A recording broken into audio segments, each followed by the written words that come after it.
దేవుని పరిశుద్ధ నామంలో క్రీస్తునందు ప్రియులైన సహోదర సహోదరులకు ప్రభువును రక్షకుడైన యేసుక్రీస్తు వారి శుభప్రదమైన నామంలో శుభాలు వందనాలు తెలియచేసుకుంటూ కృపా ప్రార్థనా మందిరం 10వ వార్షికోత్సవం సందర్భంగా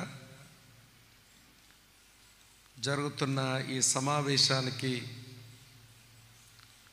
నేను కూడా హాజరవ్వడానికి దేవుడు అనుగ్రహించిన కృపకై మొదటగా దేవునికి నేను కృతజ్ఞతలు చెల్లిస్తూ మరి నన్ను ప్రేమతో ఆహ్వానించిన ఈ పరిచర్య వ్యవస్థాపకుడు క్రీస్తునందు సహోదరుడు జోసెఫ్ జాయ్ గారికి, మరి తనతో కలిసి సహకాపరులుగా ఉన్న సహోదరుడు పీటర్, అట్లనే సహోదరుడు విల్సన్ గారికి, వారితో ఉన్న బాధ్యత గల సంఘ పెద్దలు పరిచారకులకు, అలాగనే ఈ సహవాసమందున్న కుటుంబాలన్నిటికీ నేను శుభాకాంక్షలు తెలియచేస్తూ వారిచ్చిన ఆహ్వానం బట్టి వారికి నేను కృతజ్ఞతలు చెల్లిస్తూ ఉన్నాను. నేటి సభలో మరి వేదికను అలంకరించి ఉన్న తెలుగు పాస్టర్స్ సహవాసపు అధ్యక్షులు జోసెఫ్ రెడ్డి గారు, మరి నాకు చాలా కాలం నుంచి సుపరిచితులైన దేవుని దాసులు జాన్ సోమయ్య గారు, అలానే మరో సేవకులు, మరి ఆరాధించడానికి వేదికను అలంకరించి చక్కని ఆరాధనలో నడిపించిన కువైట్ దేశంలో దేవుని పరిచర్య చేస్తున్న ఈ తెలుగు సహవాసపు సేవకులందరికీ నా హృదయపూర్వకమైన వందనాలు చెల్లిస్తూ ఉన్నాను. ఈ వార్షిక కూడికలో సేవకుల కూడిక అన్నట్టుగా అనిపించింది నాకు. ఇంతమంది సేవకులు ఉండి మరి దేశంలో తెలుగు ప్రజల మధ్య పరిచర్య చేస్తూ ఉండడం అది చాలా సంతోషం అనిపిస్తూ ఉంది. దేవుని సేవకులు మరి ఏలియా గారి దగ్గరకు వచ్చినప్పుడు 2019వ సంవత్సరం నేను ఈ కృపా ప్రార్థనా మందిరం యొక్క 3వ వార్షికోత్సవానికి వచ్చాను. మళ్ళీ 10వ వార్షికోత్సవానికి వాళ్ళు పిలిచారు. 3కి వచ్చాను, 10కి వచ్చాను. తర్వాత ఎప్పుడు వస్తానో రాకపోయినా పర్వాలేదు, మన పరలోకంలో కలుసుకుంటే చాలు. కానీ చాలా సంతోషం అనిపించింది.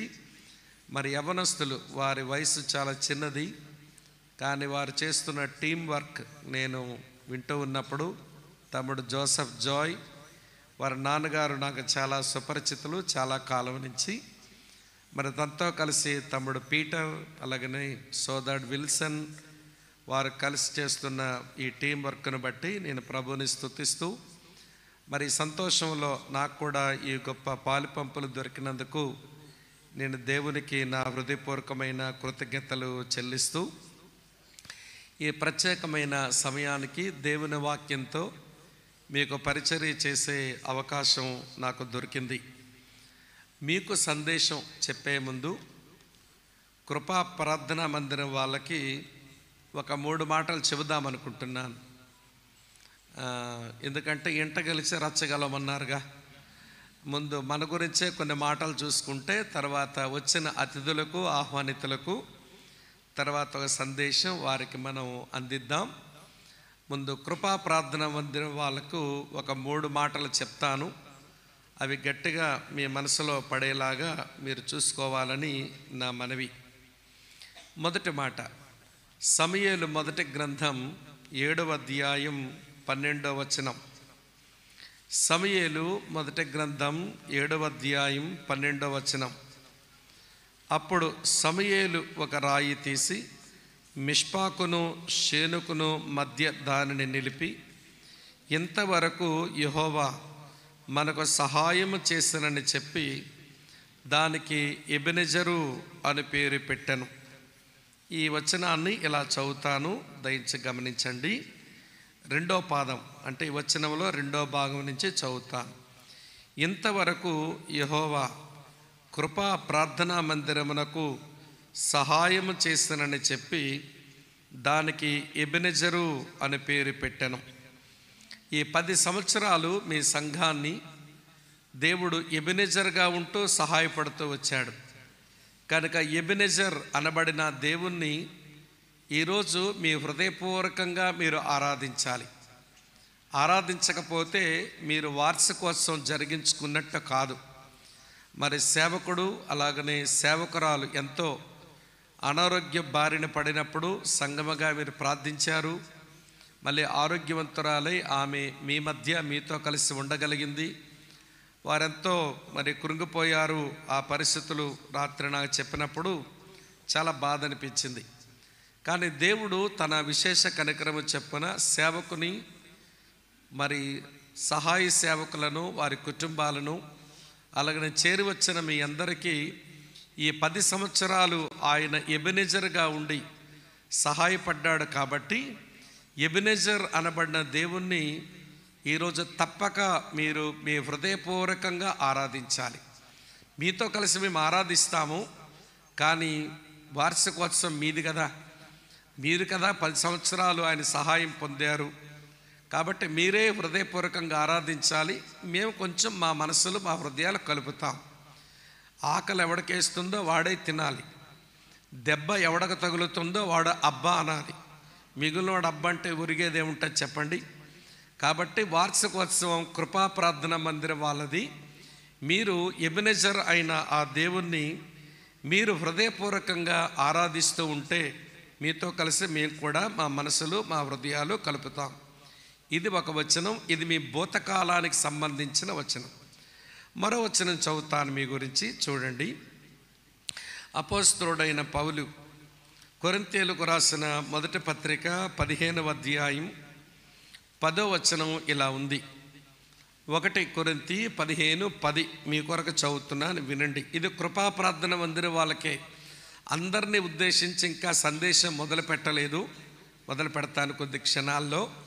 ఇది కృపా ప్రార్థన మందిరం వాళ్ళకి ఈ మాట. 1 కొరింథీ పత్రిక 15వ అధ్యాయం 10వ వచనం. అయినను నేను ఏమై ఉన్నానో అది దేవుని కృప వలననే అయ్యున్నాను. ఈ వచనం ఇలా చదువుతాను. అయినను కృపా ప్రార్థనా మందిరం ఏమై ఉన్నదో అది దేవుని కృప వలననే అయ్యున్నది. ఇది మీ వర్తమాన కాలానికి సంబంధించిన వచనం. ఈరోజు మీరు ఏమై ఉన్నారో ఇక్కడ ఆయన కృప వలన అయ్యున్నారు. మరి కృప చూపిన దేవునికి మీరు తప్పక కృతజ్ఞతలు చెల్లించాలి. ఆరాధించడం వేరు, కృతజ్ఞతాస్తుతులు చెప్పడం వేరు. ఈ రెండు ఒకటి కాదు. మనం తెలుగు వాళ్ళం కొంచెం ఈ రెండింటిని విడగొట్టడం కూడా రావడం లేదని అనిపిస్తూ ఉంటుంది నాకు. విడగొట్టండి. ఎబెనెజర్ అయిన దేవుణ్ణి ఆరాధించండి, కృప చూపిన దేవునికి కృతజ్ఞతలు చెల్లించండి. గత 10 సంవత్సరాలకు ఆయన ఎబెనెజర్, ఈ రోజుకి ఆయన కృప చూపినవాడు. ఇది మీ వర్తమాన కాలం. ఇది రెండో మాట. మూడో మాట చెప్తాను చూడండి, మీ కొరకే కృపా ప్రార్థన మందిర వారికి ఈ మాట. ద్వితోపదేశకాండం 11వ అధ్యాయం 11, 12 వచనాలు ఇలా వ్రాసి ఉన్నాయి. ద్వితోపదేశకాండం 11, 11, 12 వచనాలు. మీరు నది దాటి స్వాధీనపరుచుకొనుటకు వెళ్ళుచున్న దేశం కొండలు లోయల గల దేశం. అది ఆకాశ వర్ష జలము త్రాగును. అది నీ దేవుడైన యెహోవా లక్ష్యపెట్టు దేశం.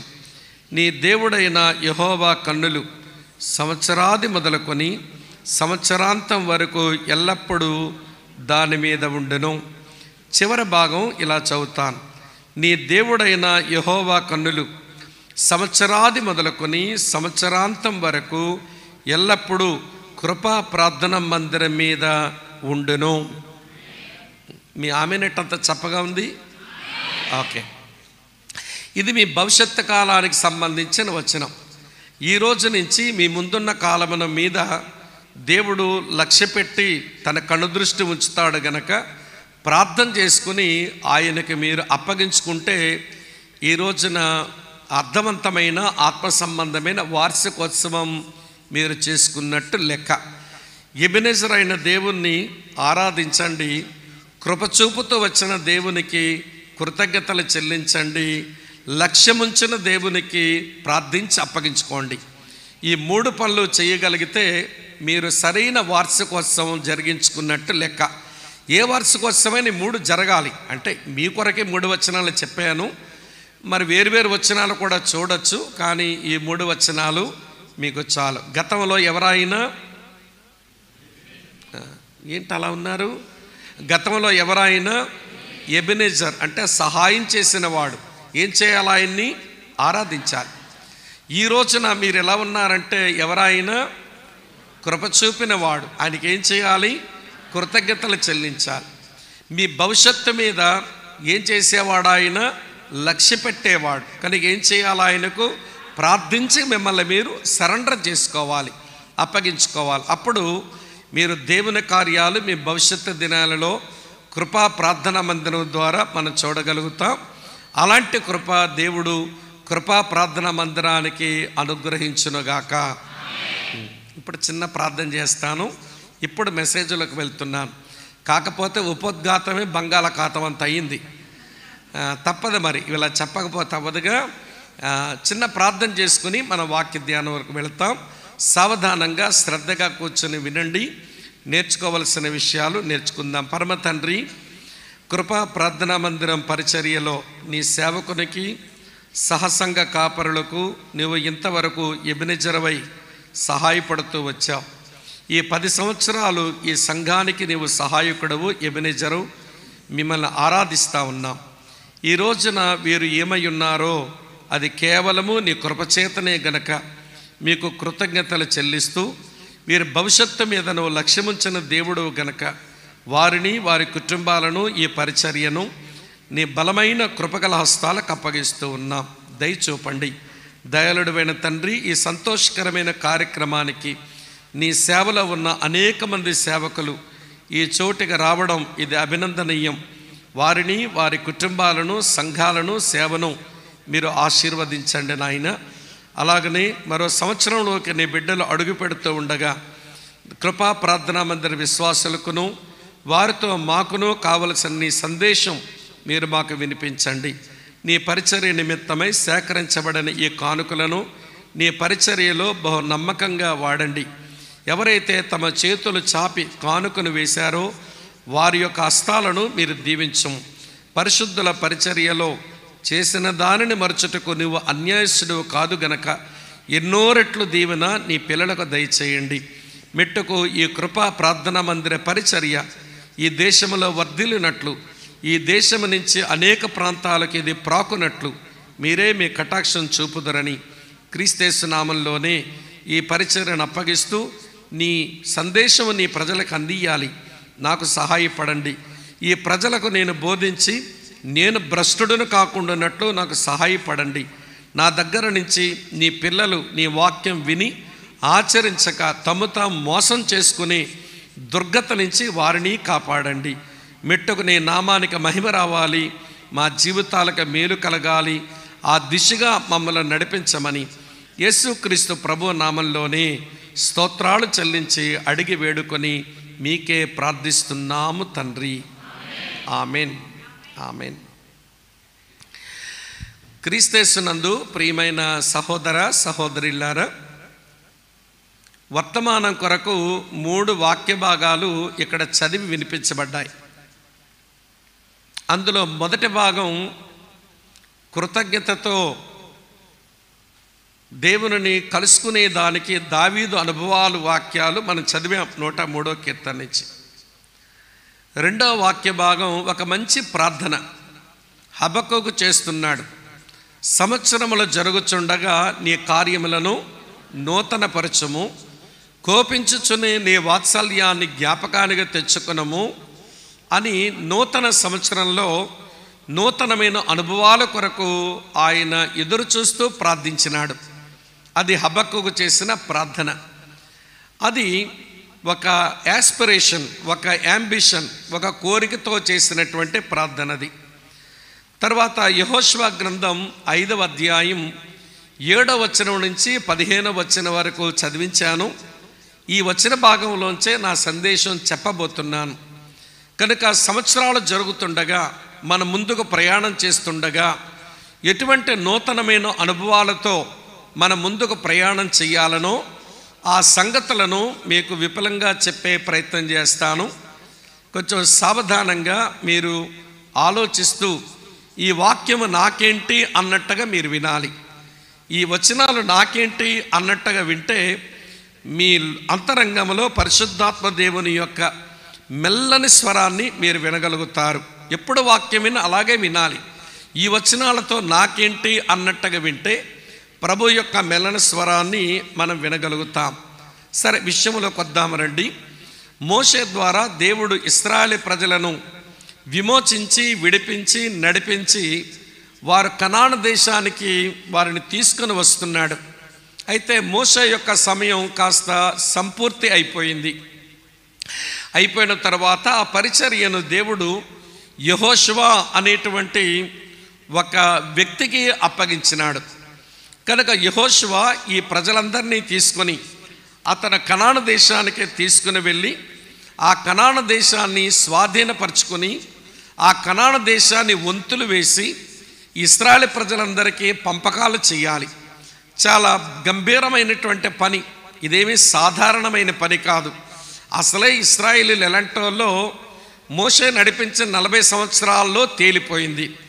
అందరూ కుక్కతోక వంకర మనుషులే, గిల్లి కజ్జాలు పెట్టుకునే మనుషులే. దేవుని మీద తిరుగుబాటు చేస్తారు, దేవుని సేవకుని మీద తిరుగుబాటు చేస్తారు. అసలు వాళ్ళు ఎంత భయంకరులు అంటే మనం వర్ణించలేం. అందుకనే వాళ్ళకు వచ్చిన శిక్షలు కూడా భయంకరంగానే వస్తున్నాయి కూడా. సరే, ఈ రాత్రి వేళ ఇప్పుడు యెహోషువ ఇశ్రాయేలు ప్రజలు వారు కనాను దేశంలోకి అడుగుపెట్టే యొర్దాను నది దాటారు. దాటిన తర్వాత ఇక్కడి నుంచి ఉన్న కనాను దేశాన్ని వారు స్వాధీనపరచుకోవాలి. వారి ముందు గొప్ప టాస్క్ ఉంది. ఇప్పుడు కృపా ప్రార్థనా మందిరం వారి ముందు 11వ సంవత్సరం ఎదురుగా ఉన్నట్టు ఇప్పుడు యెహోషువ ఇశ్రాయేలు ప్రజల ముందు స్వాధీనపరచుకోవలసిన కనాను దేశం వారి ముందు ఉంది. దానిని వారు స్వాధీనపరచుకోవాలి. సరే, వారు యెరికో మైదానాల్లో నిలబడిపోయారు. ఎందుకు అని అంటే ఎదురుగా యెరికో పట్టణం కనబడుతుంది. ప్రాకారాలు కలిగిన పట్టణం. దాన్ని ఛేదించడం జయించడం ఎట్లనో యెహోషువకు తెలియటం లేదు. దేవుని ప్రజలకు కూడా చేత కాదు. అందుచేత వాళ్ళంతా అలా నిలబడిపోతే ఆ కనాను దేశాన్ని స్వాధీనపరచుకోవడానికి కొన్ని కొత్త అనుభవాలు మీకు కావాలి. మీరు ఆ కొత్త దేశాన్ని స్వాధీనపరచుకోవడానికని కొన్ని కొత్త అనుభవాలను దేవుడు యెహోషువ ద్వారా వారికి ప్రసాదించాడు. అదే విషయం ఈరోజు మరో సంవత్సరం అనే కనాను కృపా ప్రార్థనా మందిరం వారి ముందు ఉంది. దాన్ని మీరు స్వాధీనపరచుకోవాలంటే కొన్ని కొత్త అనుభవాల గుండా మీరు ప్రయాణం చేయాలి.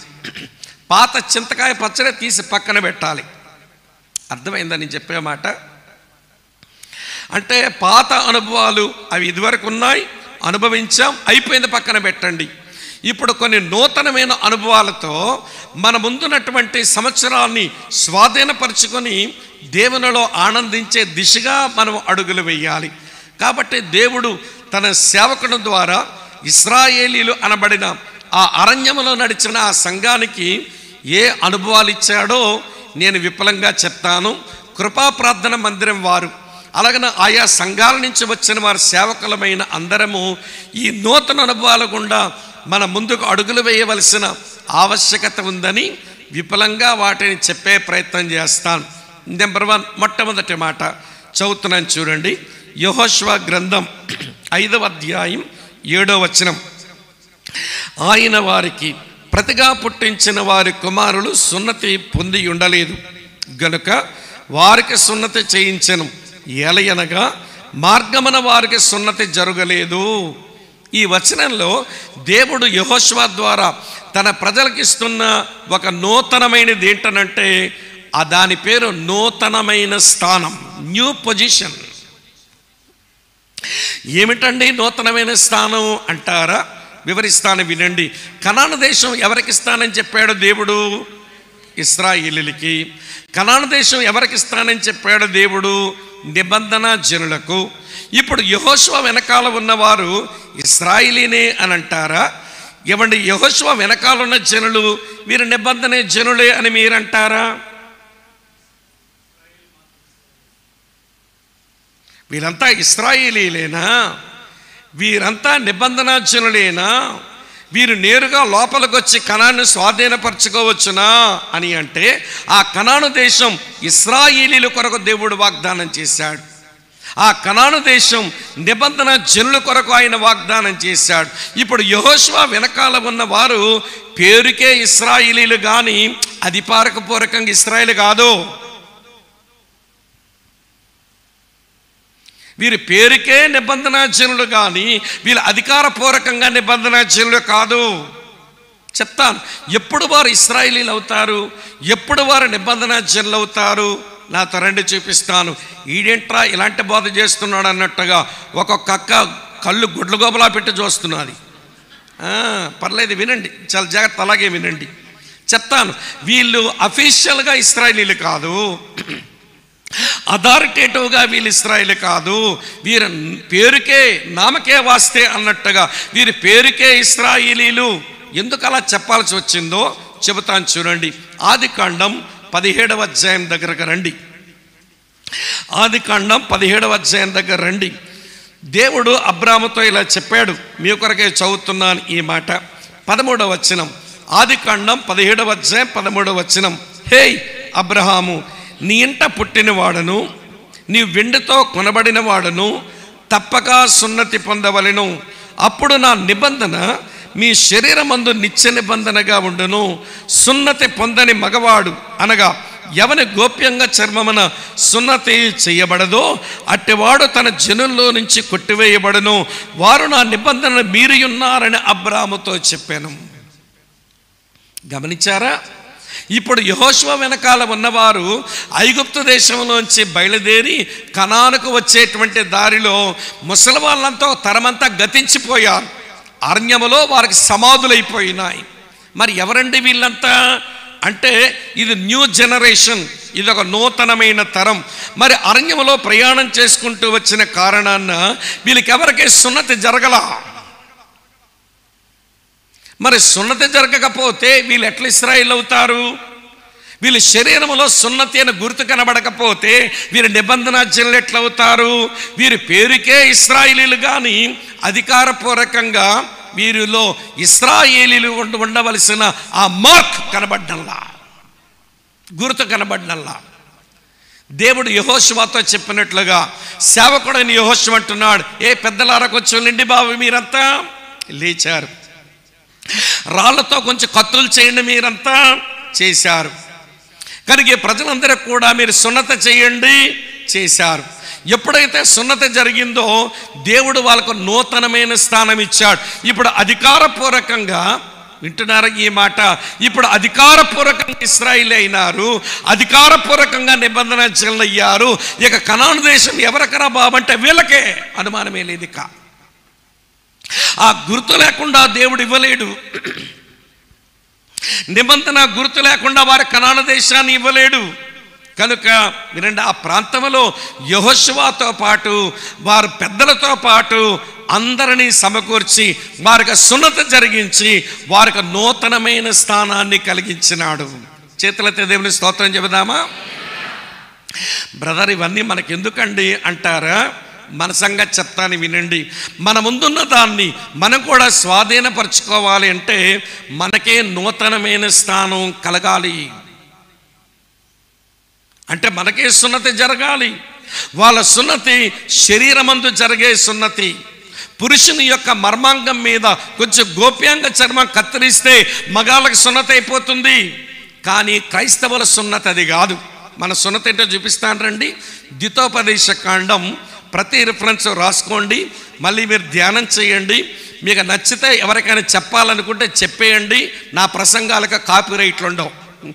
నేనే బైబిల్ నుంచి కాపీ కొట్టా, నాకెందుకు కాపీ రైట్లు ఉంటాయి? ఇంకా ద్వితోపదేశకాండం 10వ అధ్యాయం 16వ వచనం చూడండి, ఎంత బాగుంటుందో. ద్వితోపదేశకాండం 10:16 చదువుతున్నాను. కాబట్టి మీరు సున్నత లేని మీ హృదయమునకు సున్నతి చేసుకొని ఇక మీదట ముష్కరులు కాకుండండి.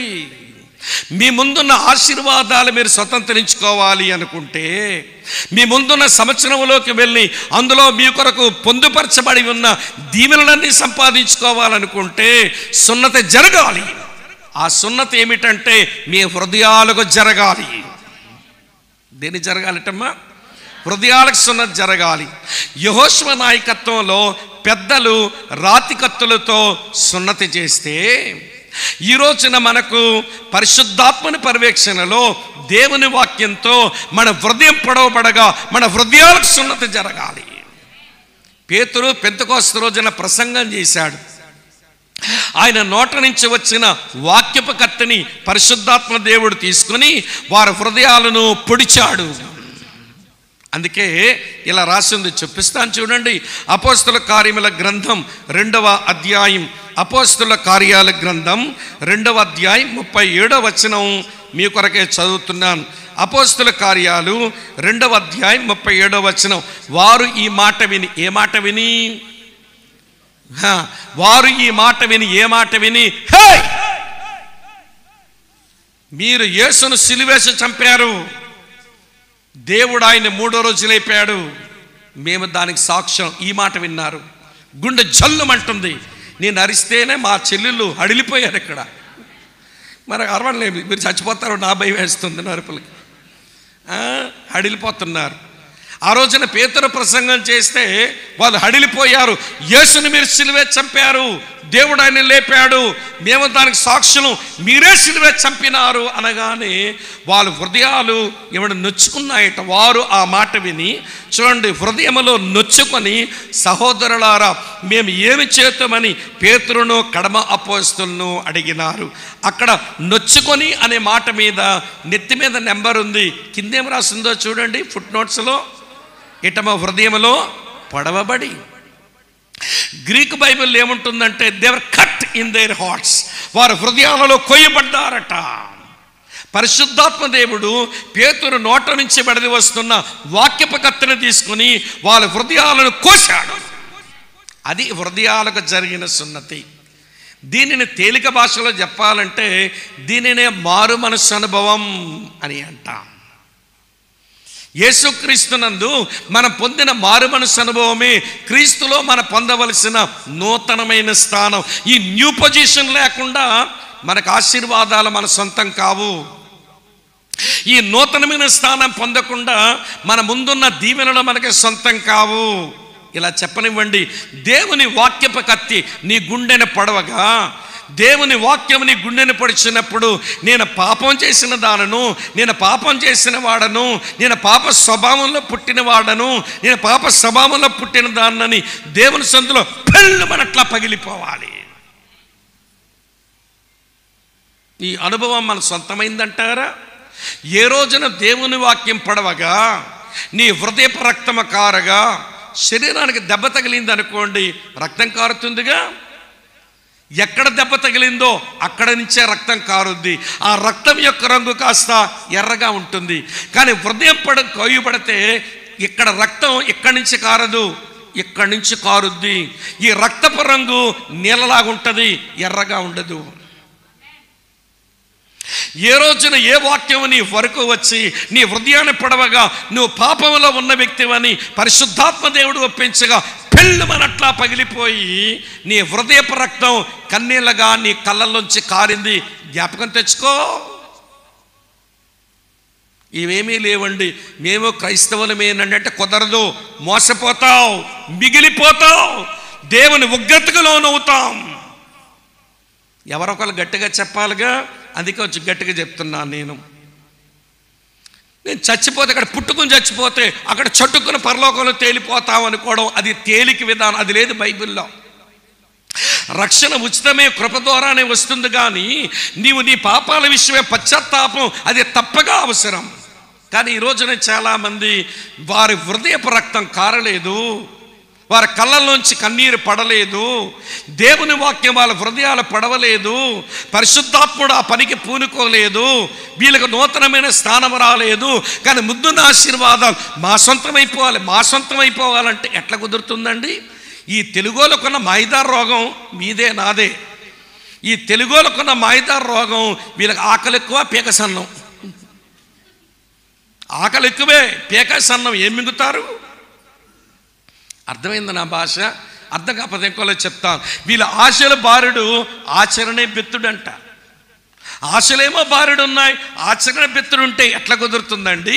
నీ ఆశలు బారుడైనప్పుడు నీ ఆచరణ కూడా బారుడు ఉండాలి. మరి నేను దేవుని యొద్ద నుంచి నేను ఆశీర్వాదాలను సొంతం చేసుకోవాలి, దేవుని యొద్ద నుంచి నేను దీవెనలు పొందాలి, నా ముందున్నటువంటిది నేను సొంతం చేసుకోవాలి అని నిజంగా ఆశపడితే నూతనమైన స్థానం పొందాలి. ఆ నూతనమైన స్థానం నీ హృదయానికి జరిగే సున్నతి. పౌలు భక్తుడు ఫిలిప్పీలతో మాట్లాడుతూ ఎవరు సున్నతి పొందినోళ్ళో చెప్పినాడు. చూపిస్తాను చూడండి. ఫిలిప్పీలకు రాసిన పత్రిక 3వ అధ్యాయం చదువుతున్నాను చూడండి ప్రియులారా. ఇలా రాసి ఉంది 3వ వచనంలో, ఎందుకనగా శరీరమును ఆస్పదము చేసుకొనక దేవుని యొక్క ఆత్మ వల్ల ఆరాధించుచు క్రీస్తు యేసునందు అతిశయపడుచున్న మనమే సున్నతి ఆచరించే వాళ్ళ సున్నతి బాహ్య సంబంధమైన సున్నతి, మన సున్నతి అంతరంగ సంబంధమైన సున్నతి. మన హృదయాలు కొయ్యబడే, హృదయంలో సున్నతి జరిగే ఆ నూతనమైన స్థానం రావాలి. ఆ రోజున జోషువ అన్నాడు, బాబు పెద్దలారా అందరినీ తీసుకురండి, రాతి కత్తుల్లో సున్నతి చెయ్యండి, లేకపోతే కనాను ఇశ్రాయేలుది కదా, వీళ్ళ పేరుకి ఇశ్రాయేలుగా నిజమైన ఇశ్రాయేలు కాదు ఇల్లు. ఆ దేశం నిబంధన జనులది, వీళ్ళ పేరుకే నిబంధన జనులు కానీ వీళ్ళు నిజమైన నిబంధన జనులు కాదు. ఎవడు సున్నతి చెయ్యండి అంటే పెద్దలందరూ సున్నతి చెయ్యగా, అమ్మ వింటున్నారు కదూ, ఆ రోజున వారికి నూతన స్థానం దొరికింది. ఈ రోజున దేవుని వాక్యం వింటూ నీ పాపాల విషయమై నువ్వు పశ్చాత్తాపడే ఆ నూతనమైన స్థానం అది కలిగితేనే నీ ముందున్న ఆశీర్వాదాలకి మీరు వారసులవుతారు. అట్టి దీవెన దేవుడు మీకందరికీ దయచేయునుగాక. 1. నెంబర్ 2 రెండో చెప్తాను వినండి. అమ్మ అర్థమవుతుందా? వ్యర్థమవుతుందా? అర్థమవుతుందా? మంచి మాట. రెండో సంగతి చెప్తాను. రెండోది మరొకటి, అదే యెహోషువ గ్రంథం 5వ అధ్యాయంలో చదువుతున్నాను చూడండి 8వ వచనం. కాబట్టి ఆ సమస్త జనము సున్నతి పొందుట తీరిన తరువాత తాము బాగుపడ వరకు పాలెములోని తమ చోట్ల నిలిచిరి. ఈ వచనం నాకేమి నేర్పిస్తుందంటే దేవుడు నూతనమైన స్థానముతో పాటు వారికి నూతనమైన విశ్వాసం నేర్పిస్తున్నాడు. New faith. ఎక్కడుంది బ్రదర్ ఇక్కడ న్యూ ఫెయిత్ అని మీరు అంటారా? నేను వివరిస్తే మీకే తెలిసిపోతుంది. బాగా వినండి. యాకోబుకి ఎంతమంది కుమారులు? అమ్మా 12 మంది. ఎంతమంది కుమార్తెలు? ఒకే అమ్మాయి. అమ్మాయి పేరేంటమ్మా? కరెక్ట్, దీనా. మీరు చెప్పిన పేరు కరెక్ట్. బైబిల్లో రాసి ఉన్న పేరు దీనా, మీరు చెప్పిన పేరు దీనా. నిజంగానే దీనా యాకోబు ఒకే ఒక కుమార్తె. కానీ నేను పెట్టుకున్నాను ఈ పిల్లకు ఆ పేరు. ఏం పేరు? దీనా అంటే సోకులు రాణి.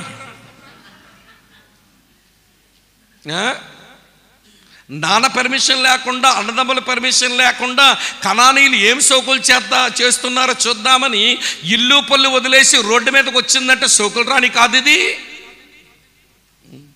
నాన్న పర్మిషన్ లేదు, అన్నదమ్ముల పర్మిషన్ లేదు, కనానీయులు ఏమి సోకులు చేస్తారో చూద్దామని బయటకు వచ్చింది సోకులు రాని.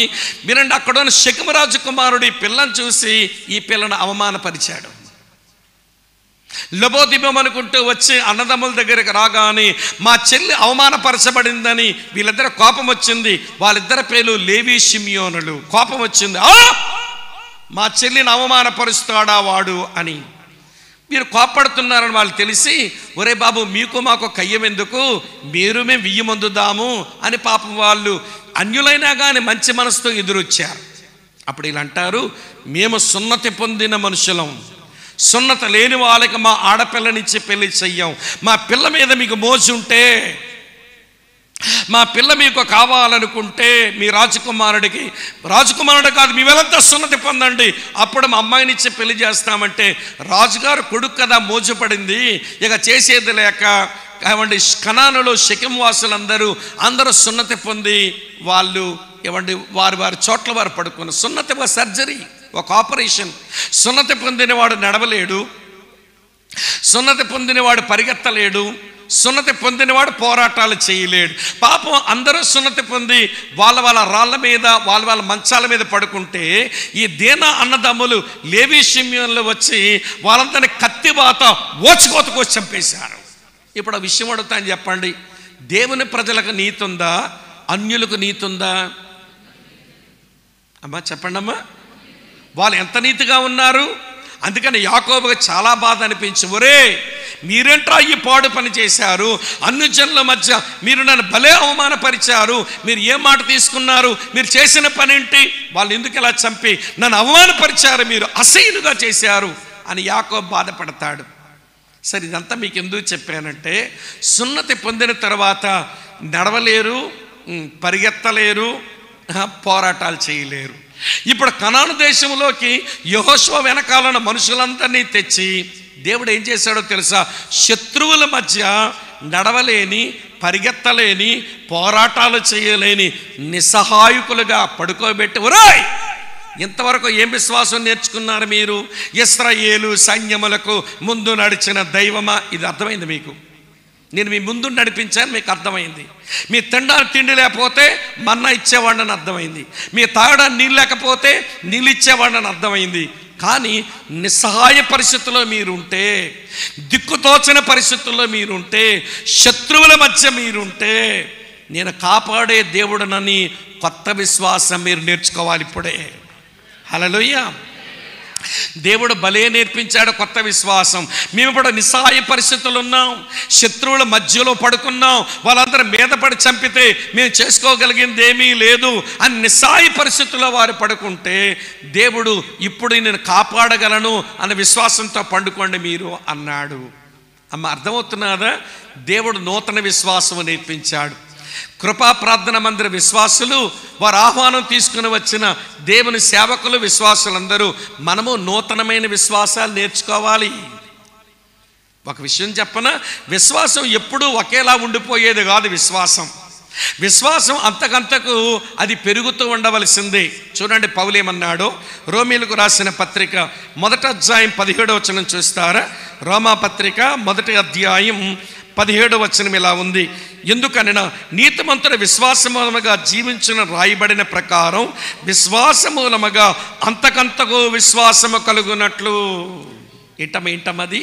విశ్వాసమూలముగా అంతకంతగో విశ్వాసము కలుగునట్లు. మీ లోపల క్రీస్తు మీద ఉన్న విశ్వాసం అది అంతకంతగో పెరుగుతూ ఉండాలి.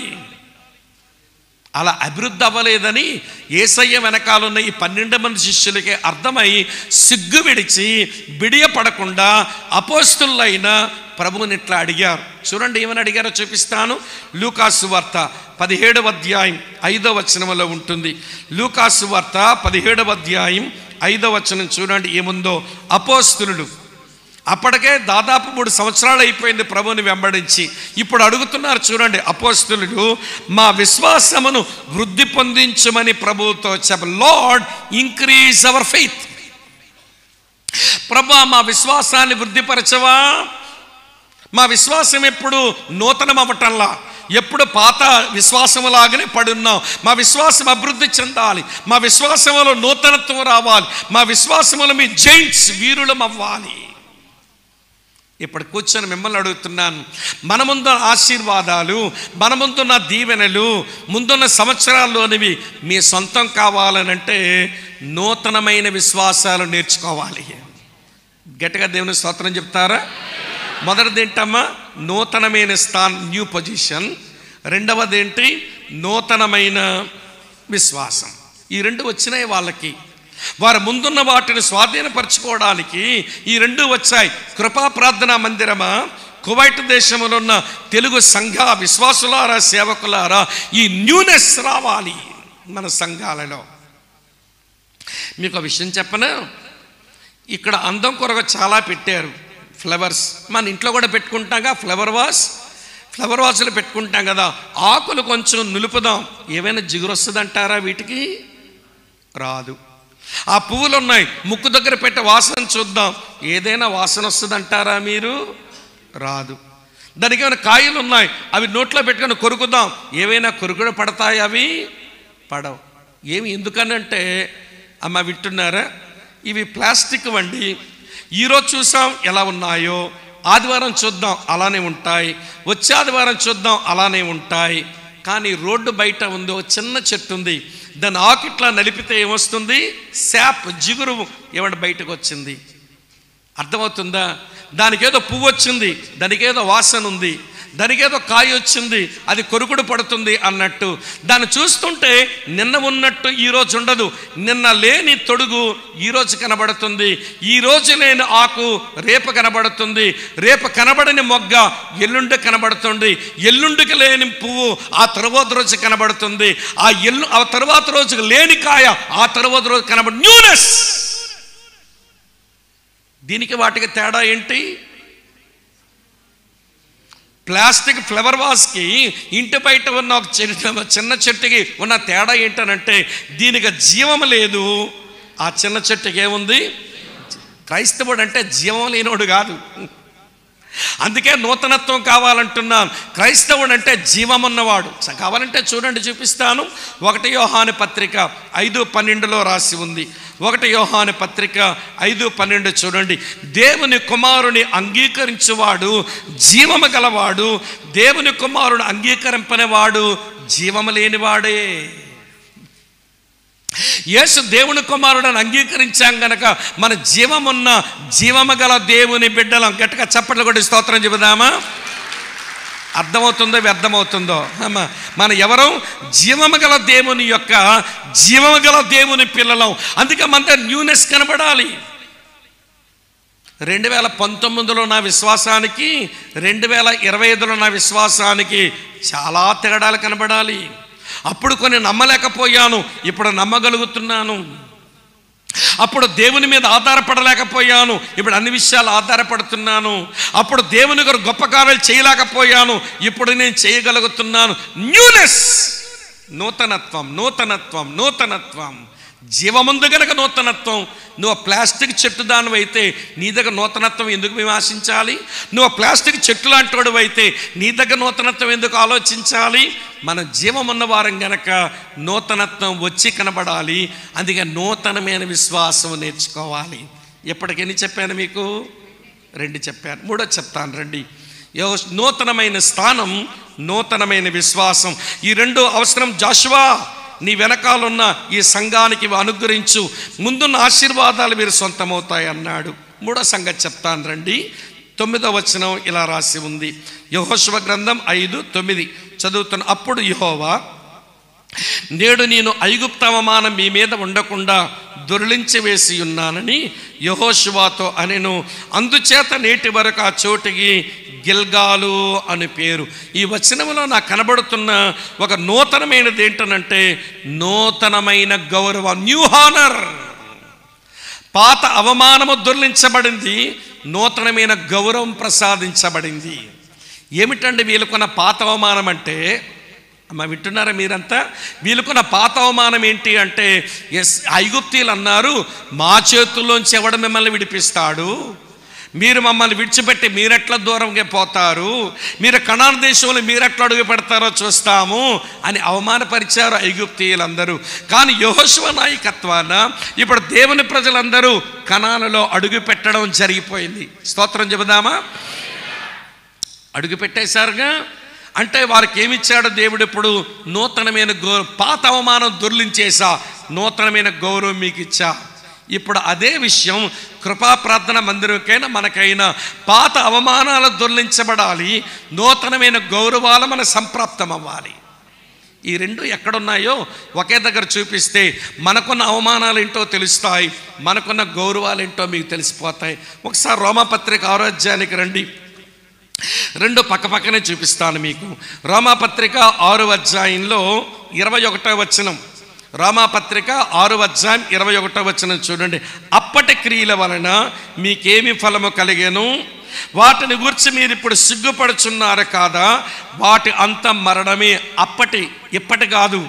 యేసు దగ్గర రాకమునుపు, మీరు ప్రభువునందు విశ్వాసం ఉంచకమునుపు, ప్రభుకు మీ జీవితాలు ఇవ్వకమునుపు, అప్పటి మీ క్రియల వలన మీకేమి ఫలము కలిగెను? వాటిని గురించి మీరు ఇప్పుడు సిగ్గుపడుతున్నారు కదా, దానంత మరణమే అన్నాడు. వినండి ప్రియమైన స్నేహితులారా, అప్పటి మీ పాపం వలన షేమ్ అండ్ డెత్ ప్రతిఫలంగా మీకు వచ్చినాయి. మీకు సిగ్గు, మీకు మరణమే సంప్రాప్తమయ్యింది. అక్కడితో అయిపోయకండి. అప్పటి సంగతి అది. ఇప్పుడు మీ సంగతి ఏంటో చెప్తాను చూడండి. అప్పటి అవమానం అంటే అది, ఇప్పుడు గౌరవం అంటే ఏదో చెప్తాను. 22వ వచనం చూడండి. అయినను ఇప్పుడు ఏంటమ్మా చెల్లి? అయినను ఇప్పుడు పాపము నుండి విమోచింపబడి దేవునికి దాసులైనందున పరిశుద్ధత కలుగుటయే మీకు ఫలం, దాని అంతం చెప్పండి నిత్య జీవం. నూతనమైన గౌరవం ఏంటంటే పరిశుద్ధత కలగడమే నూతనమైన గౌరవం. క్రైస్తవ సంఘానికి గౌరవం ఏంటో తెలుసా? క్రైస్తవ సంఘానికి ఘనత ఏంటో తెలుసా? పరిశుద్ధత. ఇతర మత విశ్వాసాలు లేనిది కేవలం క్రైస్తవంలో కనబడేది. ఇతర మత విశ్వాసాల గోడల మీద బూతుబొమ్మలు ఉంటాయి, క్రైస్తవ సంఘం మందిరాల మీద ఉండవు. క్రైస్తవ సంఘం పరిశుద్ధ ఇల్లు. మన నమ్మిన దేవుడు మహాపరిశుద్ధుడు. మనం ఆరాధించినప్పుడు పరిశుద్ధ అలంకారములతో ఆయన ఆరాధించాలి. కానీ క్రైస్తవ సంఘానికి నూతనమైన గౌరవం ఏంటనంటే, వింటున్నారు, పరిశుద్ధంగా జీవించడమే నూతనమైన గౌరవం. పాపములో బ్రతకడం అది పాత అవమానం, పరిశుద్ధంగా జీవించడం ఇప్పుడు నూతనమైన గౌరవం. వినండి, మీ ముందున్న దేశాన్ని, మీ ముందున్న ఆశీర్వాదాల్ని, మీ ముందున్నటువంటి ఇవ్వండి ఆ చక్కని దీవెనలను మీరు సంపాదించుకోవాలంటే మీకు నూతనమైన గౌరవం కావాలి. ఇచ్చాడు వాళ్ళకి.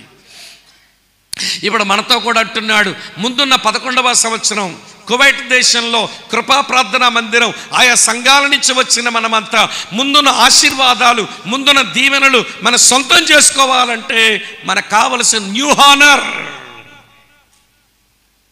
పరిశుద్ధత కొరకు పీకపోయినట్టుగా బతకాలి, పరిశుద్ధత కొరకు రోషంతో బ్రతకాలి. అమ్మ వింటున్నారా? కొంతమంది కనబడుతుంటారు ఆంధ్రాలో, మరి మీ సంగతి ఏంటో తెలియదు. మందిరంలోకి వచ్చినప్పుడేమో తెల్ల పావురాల కనబడితే అనుకుంటాం, అబ్బా ఎన్ని తెల్ల పావురాలు మా ముందు కూర్చున్నాయో, ప్రైజ్ ద లార్డ్ అనుకుంటాం. తెల్ల పావురాల వాళ్ళకాడివి నలకాకులు. మందిరంలో తెల్ల పావురాలే, ఉన్న వీధిలోకి వెళ్ళి చూస్తే నల్లకాకుల సంగతి మాకు తెలుస్తుంటుంది. ఈ దొంగ నల్లకాకి సున్నములో బాప్తిసం పొంది తెల్ల పావురాలకు వచ్చి కూర్చొని నటించేస్తుంది. ఈరోజు చాలామంది అట్లనే అయిపోతున్నారండి. పరిశుద్ధతకు వీళ్ళు పౌరుషం లేదు, పాపానికి వాళ్ళ జీవితంలో తావిస్తారు, బలహీనతల్లో పడిపోతారు, శోధనలకు లొంగిపోతారు, అపిత్రంగా జీవిస్తారు. దేవుని సంఘమునకు ఉండవలసిన గౌరవమంతా వీళ్ళు పాడు చేస్తారు. ఇది మనకు తగదు. నేను పరిశుద్ధత మీద ఒక దగ్గర వాక్యం చెబుతుంటేను ఒక ఆంటీ వచ్చి అంటున్నారు, అన్నయ్యలు సేవకులు నన్ను క్షమించాలి, ఒక ఆంటీ వచ్చి అంటుంది, బాబు స్వామి గారు ఈ పరిశుద్ధత మీద ఈ పాఠాలు మా ఊరు వచ్చి మా ఊరు చుట్టుపక్కల సేవకులందరూ నువ్వు చెప్పాలయ్యా అంది. అదేంటమ్మా అలాగంటున్నావు? వాళ్ళు పరిశుద్ధంగా జీవిస్తారు కదా, వాళ్ళకెందుకు ఈ బోధన అంటే, ఏం పరిశుద్ధంగా జీవిస్తున్నారయ్యా, ఒక్కొక్కడు బతుకంతా డొల్లే, డొల్ల బతుకులు బతుకుతున్నారయ్యా వీళ్ళు. ప్రసంగం చేసినప్పుడు, పాటలు పాడినప్పుడు, ఆరాధించినప్పుడు నిజంగా దేవదూతల్లా కనబడుతుంటారు మా పాస్టర్ అయ్యలు. కానీ వారు సీక్రెట్ లైఫ్లోకి వెళ్తే అపరిశుద్ధమైన జీవితాలు. ఒక పట్టణంలో ఒక ఆయన పట్టబడితేను, క్షమించమని అందుకే పదే అంటున్నాను, తీరా పట్టుకుంటే ఆ సంఘస్థులంతా లెక్క వేశారు. ఎంతమందితో రా వీడు చెడ్డ అడుగులు వేశాడంటే వాళ్ళ లెక్క 17 మంది ఆడవాళ్ళు వచ్చారు. వీడేమి సేవకుడు, సిలువ చంపేయాలని అంటోండి, తగలబెట్టేయాలి. జీవము గల దేవుని సంఘం యొక్క గౌరవాన్ని పాడు చేసే తమాషానా, దేవునితో చెలగాటమా, జీవము గల దహించొగ్గిన దేవునితో కొంతమంది మీరంటే చెలగాట పాడుతుంటారు. ఎవరితో అయినా ఆడుకో పర్వాలేదు, దేవునితో ఆట మొదలెట్టకు ముగించేస్తాడు, తట్టుకోలేమా ముగింపును. 17 మంది లెక్క పెట్టి చెప్తున్నారు, ఇగోండి ఈమెతో ఉందండి, వీడికి ఈమెతో ఉందండి. విడ్డూరమేంటో చెప్పనా అండి, సంఘములో ఉండే అక్కలతో పాటు ఆ వీధిలో ఉన్న అన్యులతో కూడా వీడికి రిలేషన్స్ ఉన్నాయి. చిత్తకార్తె కుక్కలాంటి సేవకుడు వీడు సేవకుడు అంట. చిత్తకార్తె కుక్కైనా నయం. నన్ను క్షమించమని అందుకే ముందు వేడుకుంటున్నాను. సంఘానికి గౌరవం నీ పరిశుద్ధ జీవితం.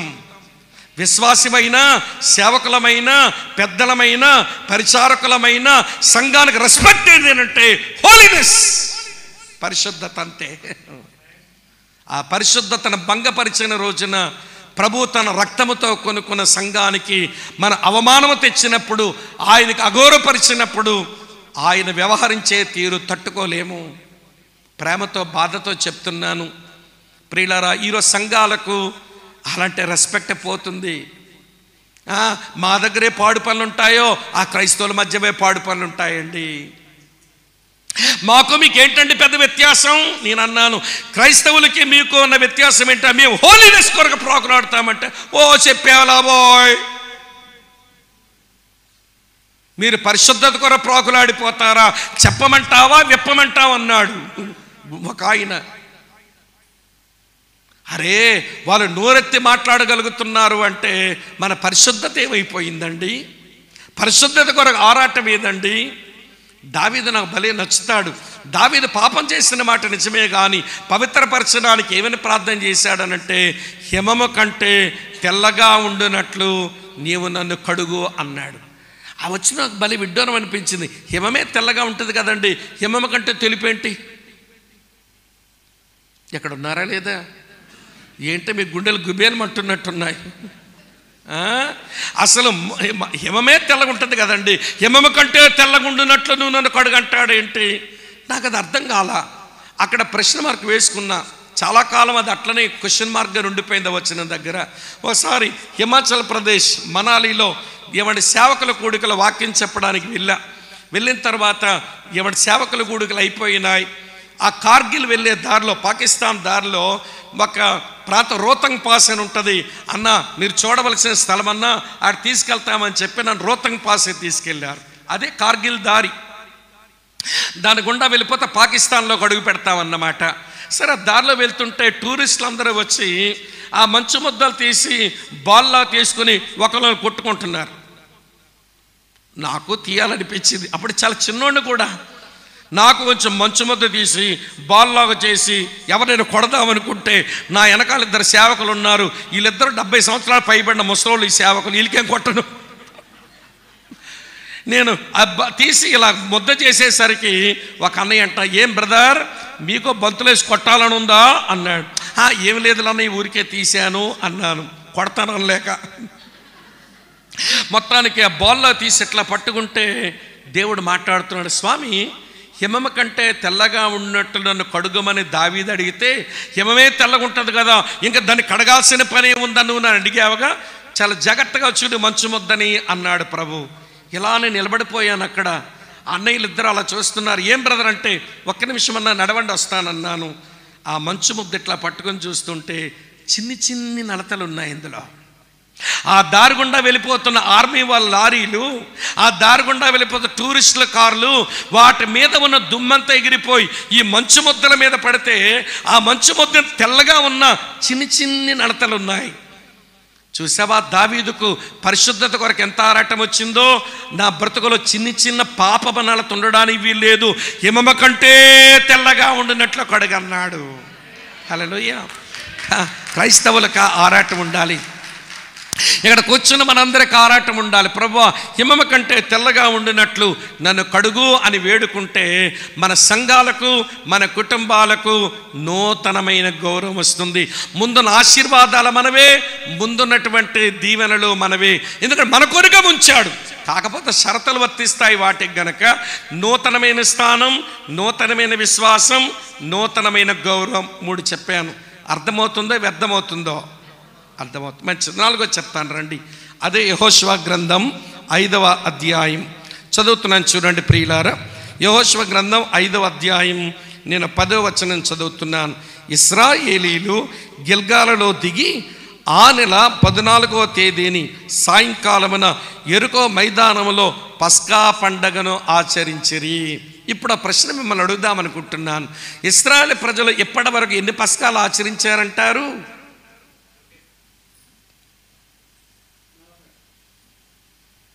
ఇక్కడ ఉన్నారా లేదా? ఎప్పటి వరకు ఇశ్రాయేలీయులు ఎన్ని పస్కాలు ఆచరించుంటారంటారు? ఐగుప్తు దేశంలో ఉన్నప్పుడు పస్కాను ఆచరించారు, అవునా కాదండి? సంఖ్యాకాండం 9వ అధ్యాయంలో వాళ్ళ సీనాయి పర్వతం దగ్గరికి వచ్చినప్పుడు మరో పస్కాను ఆచరించారు. ఇది 2. మిగిలిన 38 సంవత్సరాలు నడుస్తూనే వారు ఉన్నారు, పస్కాను వారు ఆచరించలేదు. ఇప్పుడు ఆచరిస్తున్నది 3rd పాస్ఓవర్, 3వ పస్కా. ఈ 3 పస్కాలకు ఒక అర్థం ఉంది గనక ఈ వచనంలో నాకు కనబడుతున్నది, మీ ముందున్న ఆశీర్వాదం, మీ ముందున్న దీవెనలు మీరు స్వతంత్రించుకోవాలంటే మీ బ్రతుకులో న్యూ బిగినింగ్ ఉండాలి, నూతనమైన ప్రారంభాలు. పస్కా అంటేనే ప్రారంభం. ఎలానో చెప్తాను వినండి. ఐగుప్తులో పస్కా అది విమోచన ప్రారంభం. సీనాయి పర్వతం దగ్గర పస్కా అది ప్రయాణపు ప్రారంభం. ఇప్పుడు యెరికో మైదానాల దగ్గర పస్కా అది పోరాటపు ప్రారంభం. అర్థమవుతుందా అండి? ఐగుప్తుల పస్కా దేనికి? విమోచన ప్రారంభం. విమోచించబడి యాత్ర మొదలు పెట్టారు. సీనాయి పర్వతం దగ్గరికి వచ్చి 2 సంవత్సరాలు ఆగిపోయారు. మళ్ళీ అక్కడ పస్కా ఆచరించారు. ఏమిటి పస్కా అంటే? ప్రయాణపు ప్రారంభం. పస్కా ఆచరించే ప్రయాణం మొదలు పెట్టారు. ఇప్పుడు కనాను లోపలికి వచ్చి యెరికో మైదానాల దగ్గర చేసుకున్న 3వ పస్కా ఇది పోరాటపు ఆరంభం. క్రైస్తవులంటే విమోచన ఆరంభం అనుభవించాలి, ప్రయాణపు ఆరంభం అనుభవించాలి, పోరాటపు అనుభవం ఆరంభించాలి. మొత్తానికి మన దగ్గర కొత్త ప్రారంభాలు ఉండాలి. ఒక విషయం చెప్పనా? ఒక దైవజనుడు అన్నాడు, Christian life is a series of new beginnings. క్రైస్తవ జీవితం అంటే నూతన ఆరంభాల సంపుటి. వీళ్ళ బ్రతుకులో ఎప్పుడో ఒక నూతనమైన ఆరంభం వస్తుంటుంది. వీళ్ళ జీవితంలో ఎప్పుడో ఒక నూతనమైన ప్రారంభాలు కనబడుతుంటాయి. అక్క, చెల్లి, తమ్ముడు అన్న వినండి, మన దగ్గర న్యూనెస్ కనబడాలిగా. ఎందుకంటే మనం ప్రవేశపెట్టబడిన మార్గం అది నూతనమైన జీవమగల మార్గం, మనది పాతది కాదు. నేను చెప్పలేదు. హెబ్రీ పత్రిక 10వ అధ్యాయం 19వ వచనం చూడండి. హెబ్రీలకు రాసిన పత్రిక 10వ అధ్యాయం 19వ వచనం. సహోదరులారా, యేసు మన కొరకు ప్రతిష్ఠించిన మార్గమున అనగా నూతనమైనదియు జీవమగలదియు అను ఆయన శరీరమును తెర ద్వారా ఏర్పరచబడిన మార్గములో మీరు ప్రవేశించారు. క్రైస్తవుల మార్గం న్యూ అండ్ లివింగ్ వే. నూతనమైన జీవమగల మార్గములో ప్రవేశపెట్టబడ్డాం. నూతనమైన మార్గం, అందులో జీవముందు గనక ఎవడు అడుగు తీస్తే అడుగొక నూతనత్వం ఉండాలి. నూతనమైన ప్రారంభం. ఇదివరకు ఇలా ఆలోచించేదాన్ని కానండి బ్రదర్, ఇప్పుడు ఆలోచన విధానంలో కొత్తదనం వచ్చింది. ఇదివరకు ఇలా మాట్లాడేవాడిని కానీ బ్రదర్, ఇప్పుడు నా మాటల్లో కొత్తదనం వచ్చింది. నేను ఇదివరకు ఈ పనులు ఇట్లా చేసేదాన్ని కానీ బ్రదర్, ఇప్పుడు నూతనత్వం వచ్చింది. న్యూ బిగినింగ్స్ అవి కనబడాలి. అర్థమవుతుందా అండి? నూతనమైన స్థానం ఇచ్చి, నూతనమైన విశ్వాసము నేర్పించి, నూతనమైన గౌరవాన్ని ఇచ్చి, నూతనమైన ఆరంభాలు ఇచ్చి వెళ్ళండి ముందుకి. 10 సంవత్సరాలు ప్రయాణం చేశారు. Praise the Lord. నేను ఎబినేజర్ గుండా సాయం చేశా. ఈరోజు నా కృపను బట్టే మీరు ఇట్లుండగలిగారు. చాలా సంతోషం. ముందుకు వెళ్ళండి. మీ కొరకు ఆశీర్వాదాలు కనిపెట్టుకొని ఉన్నాయి. మీ కొరకు దీవెనలు నేను పొందుపరిచి ఉంచాను. దాన్ని మీరు గ్రాప్ చేసుకోండి, చేపట్టండి. అయితే షరతులు వర్తిస్తాయి గనక నూతనమైన స్థానంతో, నూతనమైన విశ్వాసంతో, నూతనమైన గౌరవంతో, నూతనమైన ఆరంభాలతో ముందుకు పొండి. 4 వచ్చినాయిగా, 5 చెప్తాను రండి. ఆకలి అవుతుందా? ఆకలేసే హక్కు నాకు ఉంటుంది, అరుస్తున్నాను కాబట్టి. మీకు ఆకలేసే హక్కు మీకు లేదు అమ్మా. సరే, ఎన్ని వచ్చినాయి ఇప్పుడు మనకి చెల్లి? 4 వచ్చి 5 చెప్తాను రండి. అదే యెహోషువ గ్రంథం 5వ అధ్యాయంలో, యెహోషువ గ్రంథం 5వ అధ్యాయంలో మీరేమి ఇబ్బంది పడకండి. ఈ వాక్య సత్యాలు ఆలోచించి స్వీకరించి మన పరివర్తన చెందితే మనం బాగుంటాం, మన వెనకాల వచ్చిన తరాలు కూడా బాగుంటాయి. అంతే తప్ప నేను ఎవరి భక్తిని తక్కువ అంచనేసి గట్టిగా చెప్పేయడం లేదు. నేనేదో సూపర్ స్పిరిచువల్ అని గొప్ప అయిపోయి చెప్పడం లేదు. నేను మీలో ఒకడిని. నేను మీకంటే బలహీనుండే కావచ్చు, కానీ దేవుని వాక్యం దగ్గరకు వచ్చి సవరించుకుందాం, సరిదిద్దుకుందాం, ప్రయోజకులం అవుదాం, ఆయన పోలికలోకి వద్దాం. చేతులతో గట్టిగా స్తోత్రం చెప్తారా? మంచిది, రండి. తర్వాత సంగతి చెప్తాను. 5వ సంగతి 2 వచనాల్లో ఉంది. మరి యెహోషువ గ్రంథం 5వ అధ్యాయం 11, 12 వచనాలు. పస్కా పోయిన మరునాడు అమ్మ వింటున్నారు కదూ? పస్కా పోయిన మరునాడు వారు ఈ దేశ పంటను తినిరి. ఆ దినమందే వారు పొంగకయు వేచబడి ఉన్న భక్ష్యములను తినిరి. మరునాడు వారు ఈ దేశ పంటను తినుచుండగా మన్నా మానిపోయెను. అటు తరువాత ఇశ్రాయేలుకు మన్నా దొరకకపోయెను. ఆ సంవత్సరమున వారు కనాను దేశ పంటను తినిరి. ఈ 2 వచనాల్లో దేవుడు వారికి ఇస్తున్నది నూతనమైన భోజనం, న్యూ ఫుడ్. పాత భోజనం మన్నా, కొత్త భోజనం గింజలు.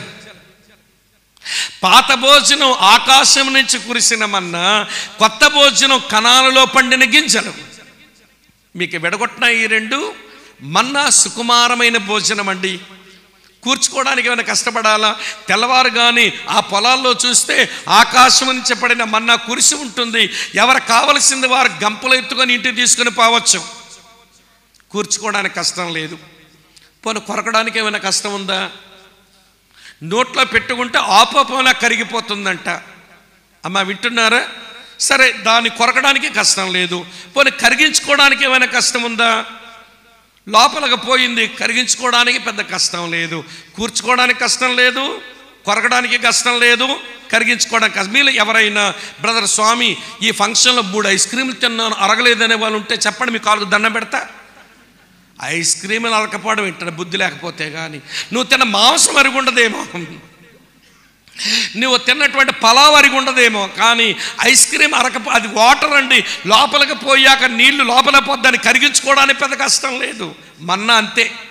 కూర్చుకోవడానికి కష్టం లేదు చెప్పండి, కొరకడానికి కష్టం లేదు చెప్పండి, కరిగించుకోవడానికి కష్టం లేదు. అంటే సుకుమారమైన భోజనం ఎత్తేసాడు దేవుడు. శుభం కొర్ర పెళ్ళికొడుకు అంటే పందిట్లో బోడి పిల్ల అన్నట్టు. అదేంటంటే మీ దేవుని నమ్మి దేవుని వెంబడించి కనాను స్వాధీనపరచుకుందామని వస్తే సుకుమారమైన భోజనం ఎత్తేసాడేంటి దేవుడు? ఎత్తక తప్పదు, ఎత్తేసాడు. మరి ఇప్పుడు ఏమిచ్చాడంటే కనాను గింజల భోజనం ఇచ్చాడు. ఆ గింజల భోజనం చెయ్యాలనంటే గింజలను కొయ్యాలి, దానికి తూర్పార పెట్టాలి, తిరగల్లో పెట్టి ఇసరాలి.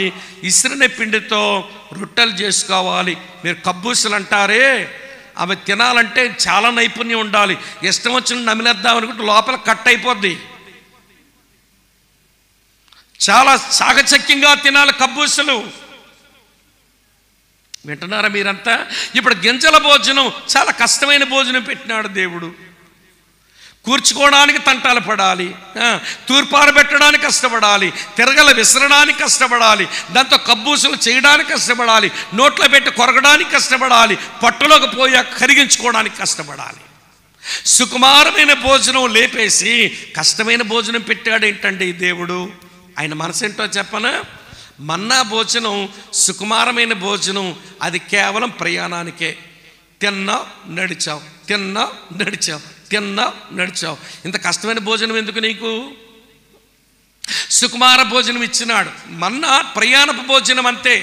కానీ కనాను గింజల భోజనం ఇది పోరాట భోజనం. మీరు పరిగెత్తాలి, శత్రువులను కొట్టాలి, బీటలు విసరాలి, బల్లాలు మోయాలి, కత్తి తిప్పాలి, ఇవంటి బరిసెలు విసరాలి. ఇది పోరాట భోజనం. ప్రయాణ భోజనం ఆపాడు, పోరాట భోజనం ఇచ్చాడు. ఇప్పుడు మన సంగతి చెప్తాను వినండి. దేవుడు మనకు కూడా మన్నా ఇచ్చాడు, మనకు కూడా గింజలు ఇచ్చాడు. ఈ క్రైస్తవులమైన మనకు పట్టిన దరిద్రం ఏంటో కానీ ఎంతసేపు మన్నా అని చప్పరించుకోవడంతో మిగిలే మనం. ఎంతసేపు మన్నాలు చప్పరించడమే. గింజల భోజనం ఎప్పుడు తిని పోరాటాలు చేస్తాం అర్థం కావడం లేదు. చెప్తాను మన మన్నా ఏంటో. ఒళ్ళు మండుతుందేమో నా మీద, మండితే మండనివ్వండి, రేపు వెళ్ళిపోతాగా. మీరు కోపడితే నాకేంటి పెద్ద నష్టం, వెళ్ళిపోతాను రేపు. ఏమంటే మీరంటే మన్నా భోజనం ఇది సుకుమార భోజనం. అదేంటో చెప్పనా? యేసయ్య పుట్టాడు మన్నా, యేసయ్య చనిపోయినాడు మన్నా, యేసయ్య తిరిగి లేచాడు మన్నా. ఇది మన్నా భోజనం, సుకుమారమైన భోజనం. త్వరగా అర్థమైపోతుంది, ఆస్వాదించడానికి తేలిగ్గానే ఉంటుంది. డిసెంబర్ నెల కానీ అమ్మ వింటున్నారా, చింత లేదు, యేసు పుట్టాను. అదేనమ్మా యేసయ్య పుట్టాడుగా.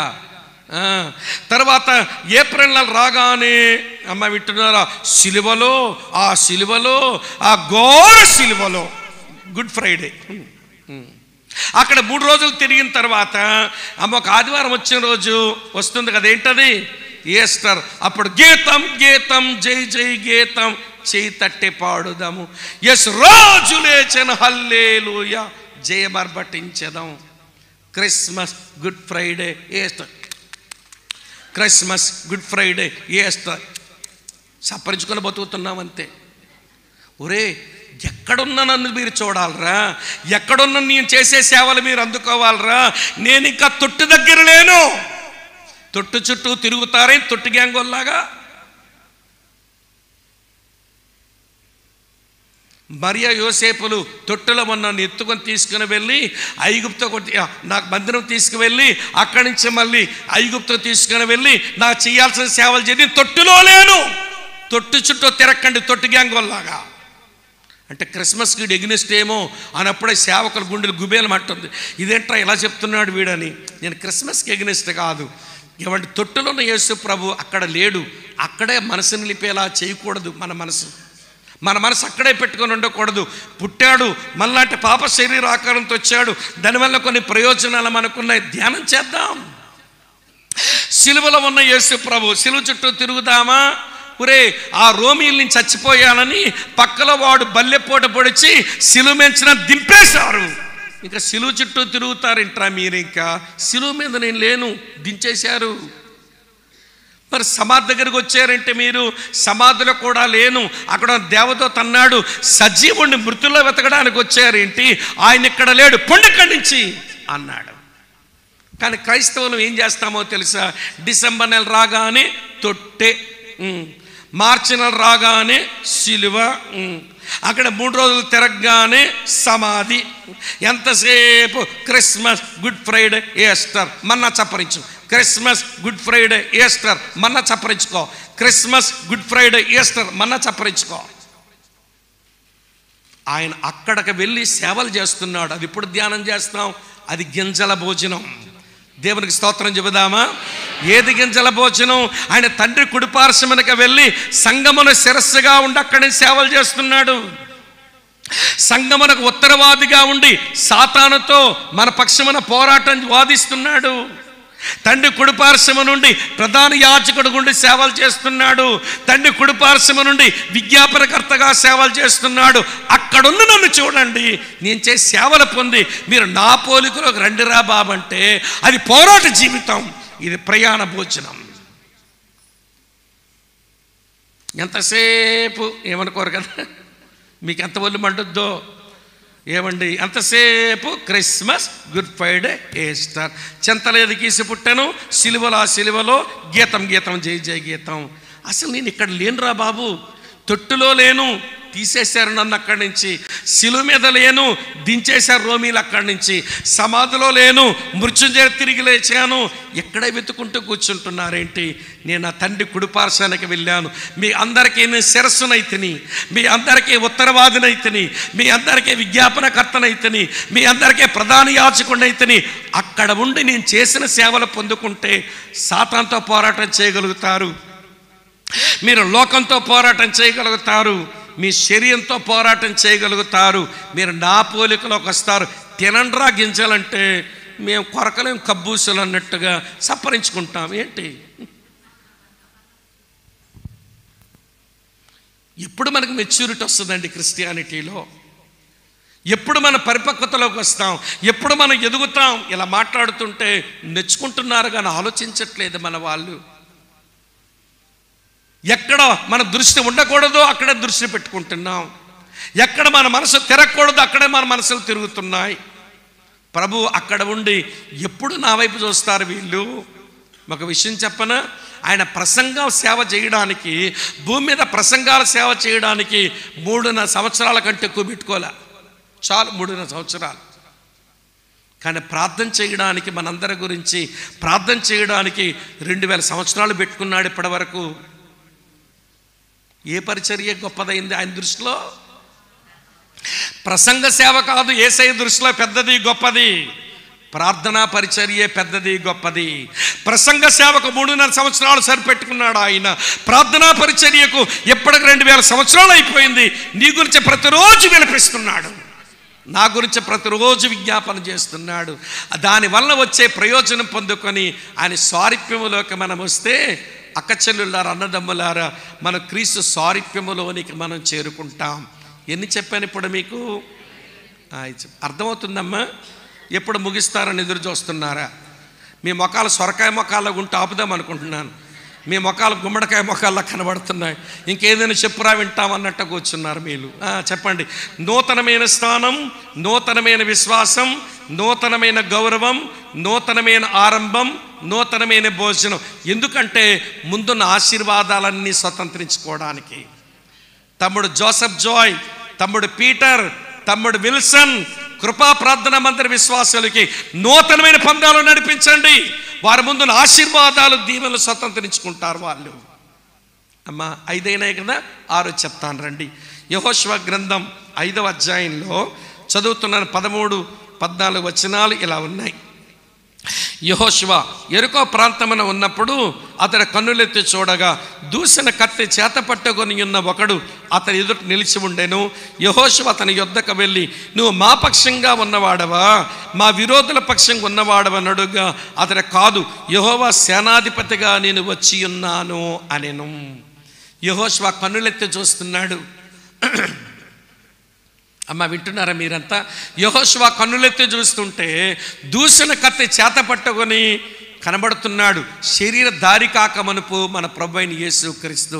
అది చూడగానే యెహోషువ అంటున్నాడు, అయ్యా, నువ్వు మా పక్షంగా ఉన్నవాడవా, మా విరోధుల పక్షంగా ఉన్నవాడవా అంటే ఏంటండి ఈయన జవాబు? ఏంటి కాదు? ఆ జవాబు ఏంటండి అలా ఉంది? నువ్వు మా పక్షంగా ఉన్నవాడవా, మా విరోధుల పక్షంగా ఉన్నవాడవని అడిగితే కాదు అంటే మీ పక్షము కాదు, మీ విరోధుల పక్షం కాదు అన్నట్టుగా కాదు. అసలు అర్థం ఏంటో చెప్పనా? ఏంటి జాషువా, యుద్ధం ఏదో పెద్ద నీదేనట్టు అలాగ అడుగుతున్నావు? యుద్ధం నీదా నాదా? చెప్పడమ్మా. యుద్ధం ఎవరిదమ్మా? యెహోవాది. యుద్ధము నాది. ఈ కనానీయులు మంత్రజ్ఞులు ఉన్నారు. ఈ కనానీయుల్లో చేతబడి చేసే వాళ్ళు ఉన్నారు. ఈ కనానీయుల్లో శకునగాండ్రు ఉన్నారు. ఈ కనానులో కిచకిచలాడు గొంతుకుతున్న మంత్రజ్ఞులు ఉన్నారు. ఈ కనానీయులు వాళ్ళ పిల్లలు అగ్నిగుండాలు దాటిస్తున్నారు. ఈ కనానీయులు బయలుదేవతను మొక్కుతుంటారు. ఈ కనానీయులు అష్టోరతుని మొక్కుతుంటారు. వీళ్ళకి నాకు శత్రుత్వం. యుద్ధం నాది. నేను నిన్ను పెట్టుకున్నా. నేను సైన్యములకు అధిపతిని, నువ్వు కేవలం సైన్యాధిపతి వంతే. నీ కిందన ఇశ్రాయేలు ప్రజలు సైన్యం అంతే. యుద్ధము నాది. నా పక్షంగా ఉన్నావని అడుగుతావేంటి? నువ్వు నా పక్షంగా ఉండు.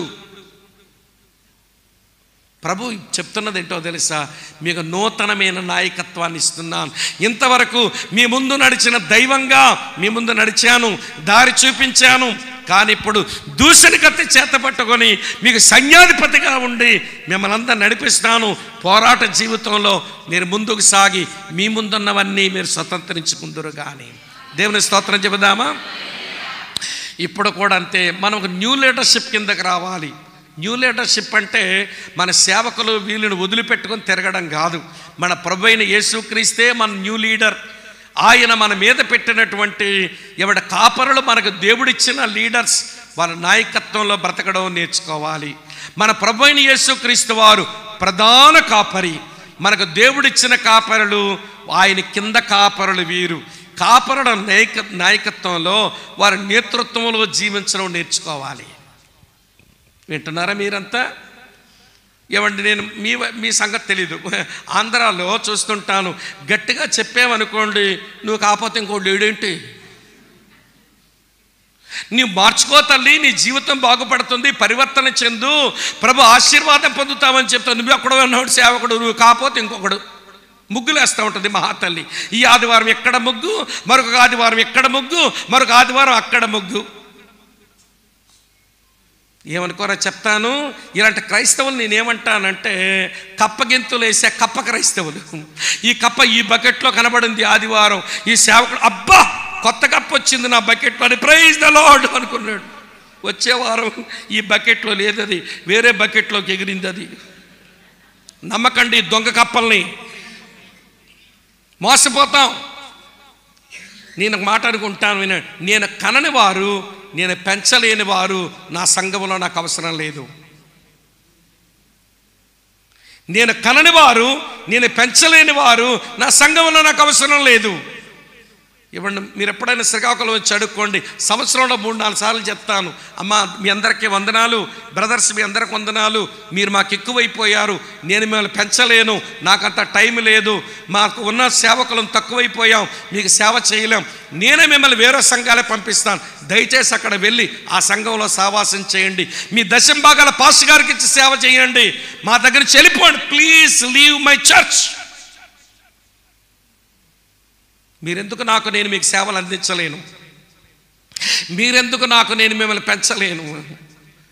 మేమేదో వాక్యం చెప్తారు ఇక్కడ, సావాసం బాగుంటుంది అని మేము ప్రేమతో వస్తే పొమ్మంటాడేంటి స్వామి అన్న అని నెచ్చుకునే వాళ్ళు ఉన్నారు. నేను ఎందుకు పొమ్మన్నానంటే నిన్ను పెంచలేను, వాళ్ళకి నేను టైం ఇవ్వలేను.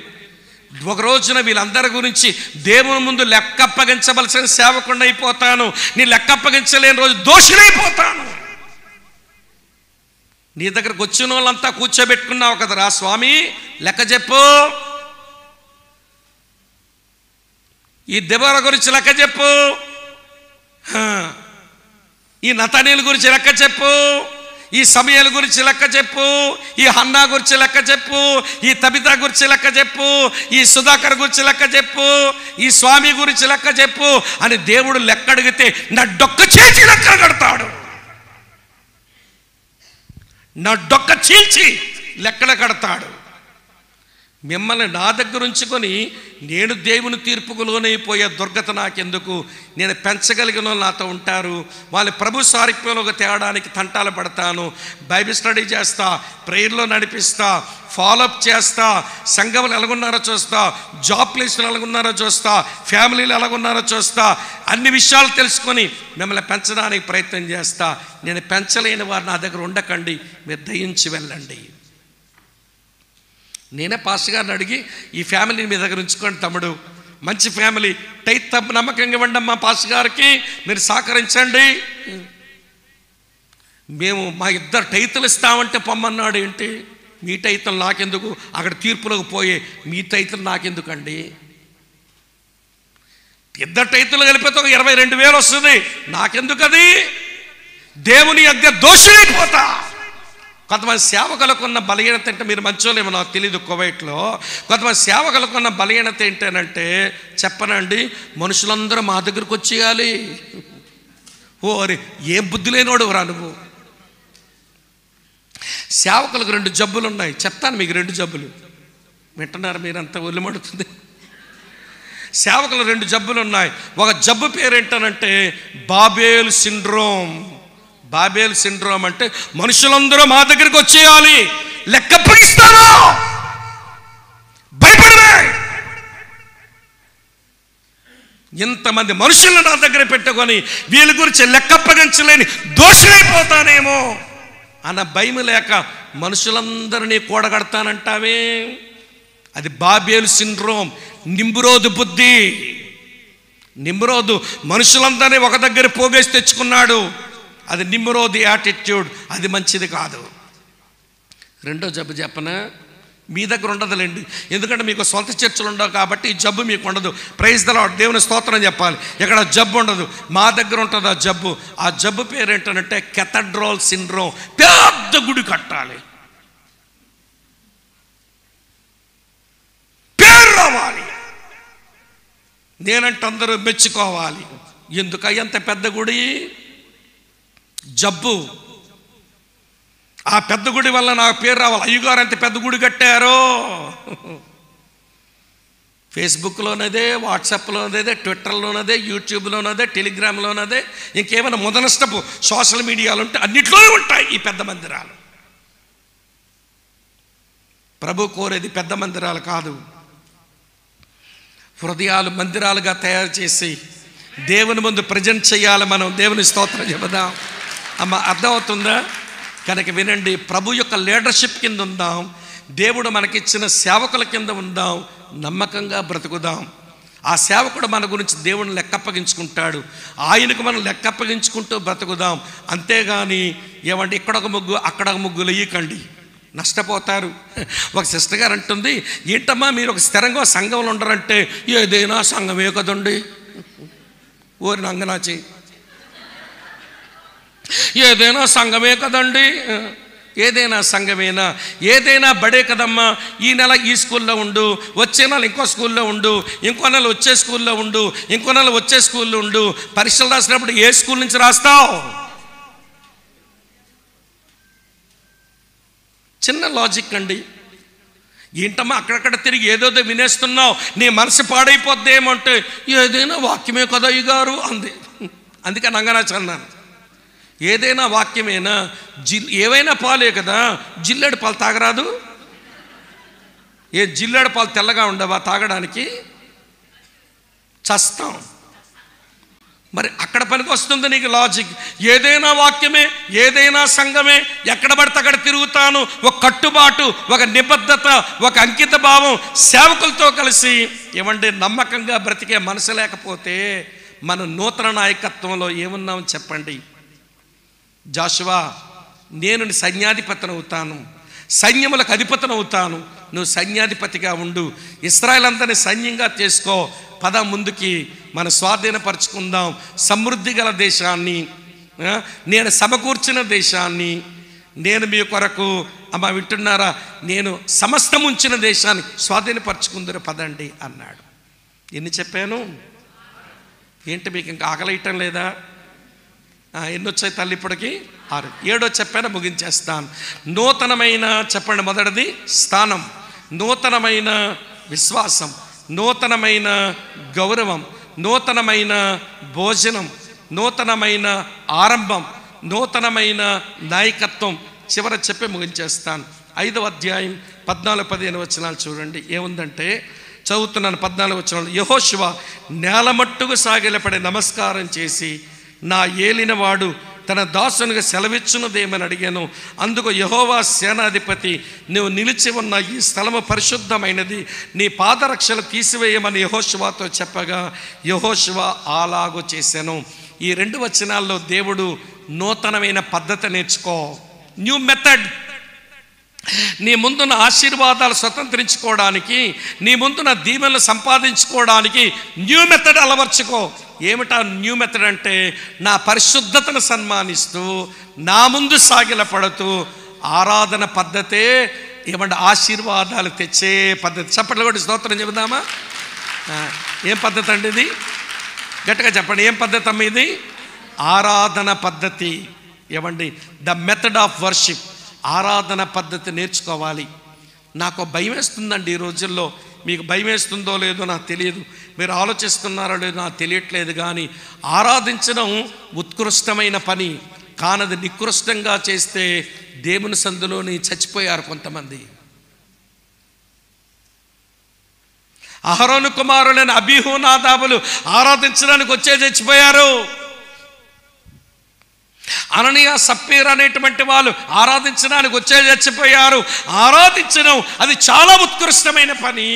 మన ఇష్టం వచ్చినట్టు చేయకూడదు, నికృష్టంగా చేయకూడదు. మీరేమనుకోపోతే చెప్తాను, ఆంధ్రాలో చూస్తుంటానులేండి, ఆరాధిద్దామంటారు, వింటున్నారా? ఆరాధిద్దామని చెప్పి ఏమనుకోరు కదూ, ఆరాధిద్దామని చెప్పి అసలు వీళ్ళు చేసిన ఆరాధన ఏంటి అర్థం కావట్లా. ఆరాధనలో నిలబెట్టి ఆరాధన ఆరాధన ఆరాధన ఆరాధన, ఇంత మీరు చేసిన ఆరాధన ఏంటో. ఆరాధన పదమే ఆరాధన. ఇక్కడ ఉన్నారా లేదా? ఇదేంట్రా బాబు ఎలాగిడి గాలి తీసేస్తున్నాడు అన్నట్టుగా ఎంతమందికి ఒళ్ళు మడుతుందో ఇక్కడ. ఆరాధించడం చాలా ఉత్కృష్టమైన పని, దాన్ని నికృష్టంగా చేయకూడదు. నాకు బలి విడ్డూరం అండి. హైందవ విశ్వాసంలో ఉన్నవారు వారు ఆరాధించే దేవుడు ముందున్నోడు నిజమైనోడో కాదో తెలియకపోయినా వాళ్ళ వర్షిప్ చాలా బ్యూటిఫుల్గా ఉంటుంది. వాళ్ళ వర్షిప్లో ఏముంటుందో తెలుసా? ఓం కేశవాయ స్వాహ, ఓం మాధవాయ స్వాహ, ఓం గోవింద స్వాహ, ఓం నారాయణ స్వాహ. ఏమిటి ఇదంతా? దేవుని యొక్క గుణములెత్తి, దేవుని యొక్క నామాలెత్తి, దేవుని యొక్క కార్యాలెత్తి, దేవుని యొక్క ప్రణాళికలెత్తి నిన్ను పూజిస్తున్నానయ్య అని చెప్తుంటారు. మన వాళ్ళేమో ఆరాధన పని పేరు, అందులో ఆరాధన లేదు కానీ పని పేరు పెట్టుకుంటూ పాడుతూ ఆరాధన ఆరాధన ఆరాధన ఆరాధన. అయ్యా చేసిన ఆరాధన ఏంది అయ్యా? అలాగంటే కోపం వస్తుంది మన వాళ్ళకి. వినండి ప్రియమైన స్నేహితులారా, ఆరాధనకు కృతజ్ఞతలకు ప్రార్థనలకు కూడా తేడా తెలియట్లా. ఆరాధించాక ప్రార్థన చేస్తున్నారు, ఆరాధిద్దామంటారు, ప్రార్థన చేస్తుంటారు. ఇలా మీతో చెప్తాను వినండి. నా కొడుక్కి 50 రూపాయలు అవసరం వచ్చింది. డాడీ నాకు 10 రూపాయలు కావాలి ఇవ్వండి అన్నాడు. అది ప్రార్థన, అవునా కాదా చెప్పండి? నేను 50 రూపాయలు ఇచ్చా, థ్యాంక్ యూ డాడీ అని జోబులో పెట్టుకున్నాడు. అదేంటి? థ్యాంక్స్ గివింగ్, కృతజ్ఞత. వాడు 50 రూపాయలు జోబులో పెట్టుకున్నాక గట్టిగా నన్ను పట్టేసుకుని, మా డాడీ ఎంత మంచివాడో, నేను అడగగానే ఇచ్చేవాడు, ఇలాంటి డాడీని కలిగి ఉన్న భాగ్యం అన్నాడు. అదేంటి? అది వర్షిప్. పట్టుకొని హత్తుకొని పొగిడాడు, చూశారు, అది ఆరాధన. థ్యాంక్ యూ అన్నాడు చూడండి, థ్యాంక్స్ గివింగ్. అడిగాడు చూడండి, ప్రార్థన. ఈ రోజున మనం 3 ఒక కొండలేసి వండుతున్నాం. గొల్లోడు భోజనం, శ్రీకాకుళం గొల్లోడు భోజనం ఒకటే వంట. మా వైపు శ్రీకాకుళం గొల్లవాళ్ళు వాళ్ళ మందలు కాస్తూ ఎక్కడో పొలాల్లో ఉండి, ఈయన కొండలు ఉండవు కాబట్టి, ఈయన పాత్రలు పట్టుకెళ్ళలేరు కాబట్టి, ఒకే కొండలో బియ్యం కడిగి పోసేస్తారు, అందులో చింతపండు పడేస్తారు, అందులో ఉప్పు పడేస్తారు, అందులో కారం పడేస్తారు, అందులో కూరగాయలు తరిగి పడేస్తారు, అందులో కొంచెం, వింటున్నారు లేదా మీరు, ఉల్లిపాయలు తరిగి పడేస్తారు, మొత్తం అంతా వండేసుకుంటారు, ఆ తాటి డప్పులో వేసుకొని తాగేస్తారు. ఏంటంటే శ్రీకాకుళం గొల్లోడు భోజనం. మీరు మాత్రం కూర్చొని తిన్నప్పుడు రైస్ వేరు కొట్టించండి, కలిపేయండి.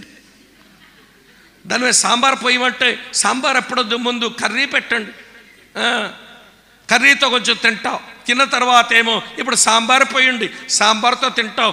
పెరుగు కొంచెం పెట్టండి, అప్పుడు పెరుగు వేసుకొని తింటావు. నీకు రుచులు కావాలి. నీ పొట్ట నిండడానికి భలే టేస్ట్లకేమో దేనికది వేరుగా చేసుకుంటున్నావు చక్కగా. కానీ దేవునికి ప్రార్థించినప్పుడు ప్రార్థన, కృతజ్ఞతలు చెల్లించినప్పుడు కృతజ్ఞతలు, ఆరాధించినప్పుడు ఆరాధన. సపరేట్గా ఆ టేస్ట్ను దేవునికి అందించరేమి? నా పరిశుద్ధతను సన్మానిస్తూ, నా ముందు సాగిలపడుతూ, ఇగో నువ్వు ఆరాధించాలి జోషువా. ముందున్న ఆశీర్వాదాలకు తాళపు చెవి నా సన్నిధిలో ఆరాధించడమే. బాగా ఆరాధిద్దాం, బాగా ఆరాధిద్దాం. ఒక విషయం చెప్పనా మీకు, ఆరాధించినప్పుడు అయితే దేవుని వ్యక్తిత్వాన్ని బట్టైనా పొగుడు, లేదా దేవుని యొక్క సుగుణాలను బట్టైనా పొగుడు, లేదా దేవుడు చేసిన కార్యాలను బట్టైనా పొగుడు, లేదా దేవుని యొక్క ప్రణాళికలు నీకు వాక్యంతో అర్థమైతే దాన్ని బట్టైనా పొగుడు. పొగడడం, కొనియాడడం, గొప్ప చేయడం వర్షిప్. అది అర్థం కాక ప్రార్థన చేస్తే ఆరాధించేమనుకుంటున్నాం, కృతజ్ఞతలు చెప్పి ఆరాధించేమనుకుంటున్నాం, ఆరాధన పదమే 1-10 సార్లు పాడి ఆరాధించేసేమనుకుంటున్నాం. ఒరే బాబా, అది వర్షిప్ కాదురా, అది పని పేరు రా నాయన. మీరు పలికిన పని పేరుతో వర్షిప్ అయిపోవడం లేదు. ఏం కొనియాడామని చెప్పండి, ఏం పొగిడామని చెప్పండి అంటే అర్థం కావడం లేదు మన వాళ్ళకి. నా ప్రియ అన్నయ్యలు, సేవకులు, తమ్ముళ్ళు, సేవకులు, అలాగే నా అక్కలు, చెల్లెళ్ళు, మన ఆరాధన పద్ధతిని సరిగా నేర్చుకుందాం. రాకపోతే అడిగి మరీ తెలుసుకుందాం. ప్రభువా, నాకు ఆరాధించడం సరిగా రావటం లేదు, నేర్పించవా. నిన్ను పాడి కొనియాడి పొగడ్డం నాకు చేత కావడం లేదు, నేర్పించవా. ఆరాధన పద్ధతే కదా ఆశీర్వాదాలకు తాళపు చెవియింది. యెహోషువకు అనుభవం దొరికింది, నాకు అనుభవం దయచేయి నాయన. నీ ముందున్న ఆశీర్వాదాలను నేను స్వతంత్రించుకొని నేను బాగుండి, నా సంఘం బాగుండి, నా పిల్లలకు ఆశీర్వాదాలు మిగులుస్తానని ప్రభుకు మనం అప్పగించుకోవాలి. ముగించేస్తున్నాను, టైం అయిపోయింది కాబట్టి. నాకు 1.5 గంటల సేపు ఇచ్చారు, తమిళాలు చెప్పారు, కరెక్ట్గా 1.5 గంటలే చెప్పారు. ఇంకా 2 నిమిషాలు ఉంది, ప్రార్థన చేసి ముగించేస్తాను. అన్న, మా వార్షికోత్సవం రోజున మెసేజ్ ఎక్కువసేపు చెప్పించాలనుకున్నాం, కానీ కొన్ని పాటలు అన్నీ తగ్గించేస్తున్నామని తమ్ముడు జోసెఫ్ జాయ్, తర్వాత తమ్ముడు మధు, తర్వాత పీటర్ గారు, తర్వాత తమ్ముడు విల్సన్ గారు వాళ్ళు తీర్మానించుకున్నారు. నా భలే సంతోషం. ఏమంటే దేవుని వాక్యానికి ప్రాధాన్యత ఇస్తే, హృదయాల్లో వాక్యం పనిచేస్తే, ఒక ఆత్మకైన పరివర్తన కలిగితే మన వార్షికోత్సవ ఫలం వచ్చినట్టే లెక్క. హల్లెలూయా. అర్థమవుతుందా? కనుక రండి, మన ముందు దేవుడు సిద్ధపరిచినవి ఉన్నాయి. సమృద్ధి ఉంది, సమకూర్పు ఉంది, సంరక్షణ అక్కడ ఉంది. అవన్నీ మనం స్వతంత్రించుకోవడానికి నూతనమైన స్థానంతో, నూతనమైన విశ్వాసంతో, నూతనమైన గౌరవంతో, నూతనమైన ఆరంభంతో, నూతనమైన భోజనంతో, నూతనమైన నాయకత్వంతో, నూతనమైన ఆరాధన పద్ధతితో ముందున్న దాని కొరకు ప్రయాణం చేద్దాం. ఇంతవరకు దేవుడు మీకు ఎబెనెజరే, ఈ రోజున ఆయన మీకు కృప చూపిన వాడే, రేపటి రోజుకి మీ మీద దృష్టి పెట్టి లక్ష్యం ఉంచిన వాడే. అప్పగించుకుంటారో, కృతజ్ఞతలు చెప్తారో, ఎబెనెజర్ అన్న ఆయన ఆరాధిస్తారో, ఇక ఎవరి వంతు పని వారు చేసుకోవాలి. నా వంతు పని నాది, మీ వంతు పని మీది. అర్థమైందో? మీకు వ్యర్థమైందో పర్లేదు, ఏదో ఒకటి అనండి, నేనేం బాధపడను. అర్థమైతే చేతుల స్తోత్రం చెబుదామా? తల వంచండి, కళ్ళు మూసుకోండి, ప్రార్థన చేస్తాం. నా ప్రియమైన దేవుని సేవకుడమైన అన్నయ్య, ఓ తమ్ముడా, నీ ముందు, నీ కుటుంబం ముందు, నీ సంఘం ముందు దేవుడు ఒక కణాను ఉంచాడు. అందులో ఆయన సమకూర్పు ఉంది, అందులో ఆయన సమృద్ధి ఉంది, అందులో ఆయన యొక్క సంరక్షణ ఉంది. అవన్నీ వచ్చి స్వాధీనపరచుకోమని నిన్ను, నీ సంఘాన్ని, కుటుంబాన్ని పిలుస్తున్నాడు. అవన్నీ స్వతంత్రించుకోవాలనంటే నూతనమైన స్థానం, హృదయాలు పొడవబడిన అనుభవం, మారు మనసు అనుభవం, నూతనమైన విశ్వాసం, పరిశుద్ధతతో కూడిన నూతనమైన గౌరవం, నూతనమైన ఆరంభం, నూతనమైన భోజనం, నూతనమైన నాయకత్వం, నూతనమైన ఆరాధన పద్ధతితో ముందున్న కాలానికి మనం ప్రతిష్ఠించుకుందాం. కృపా ప్రార్థనా మందిరానికి ఈ 7 అంతల నూతన అనుభవం ఇచ్చి మంచి భవిష్యత్తు మీ సంఘానికి కలగాలని సేవకునిగా నా ప్రార్థన. అలాగని ఈ స్థలానికి వచ్చిన సేవకులారా, మీకు, మీ సంఘాలకు, కుటుంబాలకు ఇటువంటి ఆశీర్వాదాలు సంప్రాప్తం కావాలి అన్నది నా ప్రార్థన.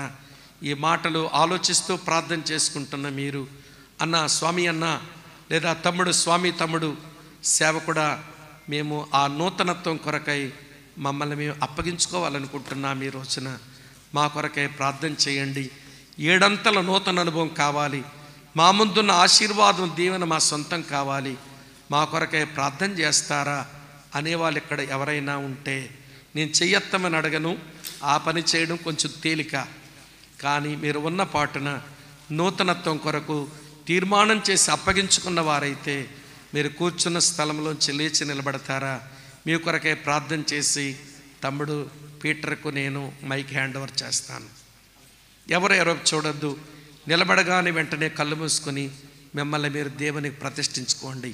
వందనాలు సహోదరుడా, వందనాలు సహోదరి, వందనాలు అక్క, వందనాలు చెల్లి, వందనాలు తల్లి. ప్రభు నేను ఆశీర్వదించును గాక. దైవజనుడా, నీ ముందున్న ఆశీర్వాదాలకు నువ్వు వారసుడు వగుదువు గాక. ఇంకెవరైనా ఉన్నారా? ఇంకెవరైనా ఉన్నారా? నేను ఎక్కువసేపు అడగలేను, టైం అయిపోయింది కనుక ప్రార్థన చేసుకుందాం. ఇంకెవరైనా ఉన్నారా? ఇంకెవరైనా ఉన్నారా? ఇంకెవరైనా ఉన్నారా? ప్రేమ కలిగిన మా ప్రియమైన తండ్రి, కృపా ప్రార్థనా మందిరానికి 10 సంవత్సరాలు నువ్వు ఎబెనెజర్వి. ఈ రోజున వారు ఇలా ఉండడానికి కారణం అది నీ కృప. వారి ముందున్న భవిష్యత్తు మీద నువ్వు దృష్టి పెట్టిన దేవుడవని ప్రార్థన చేసి పరిచయం నీ చేతికి అప్పగిస్తా ఉన్నాను. సేవకుడైన తమ్ముడు జోసెఫ్ జోన్ బట్టి, అలాగని మా సోదరుడు నాయన పీటర్ను బట్టి, విల్సన్ బట్టి, సంఘానికి ఇచ్చిన పెద్దలను బట్టి మీకు వందనాలు.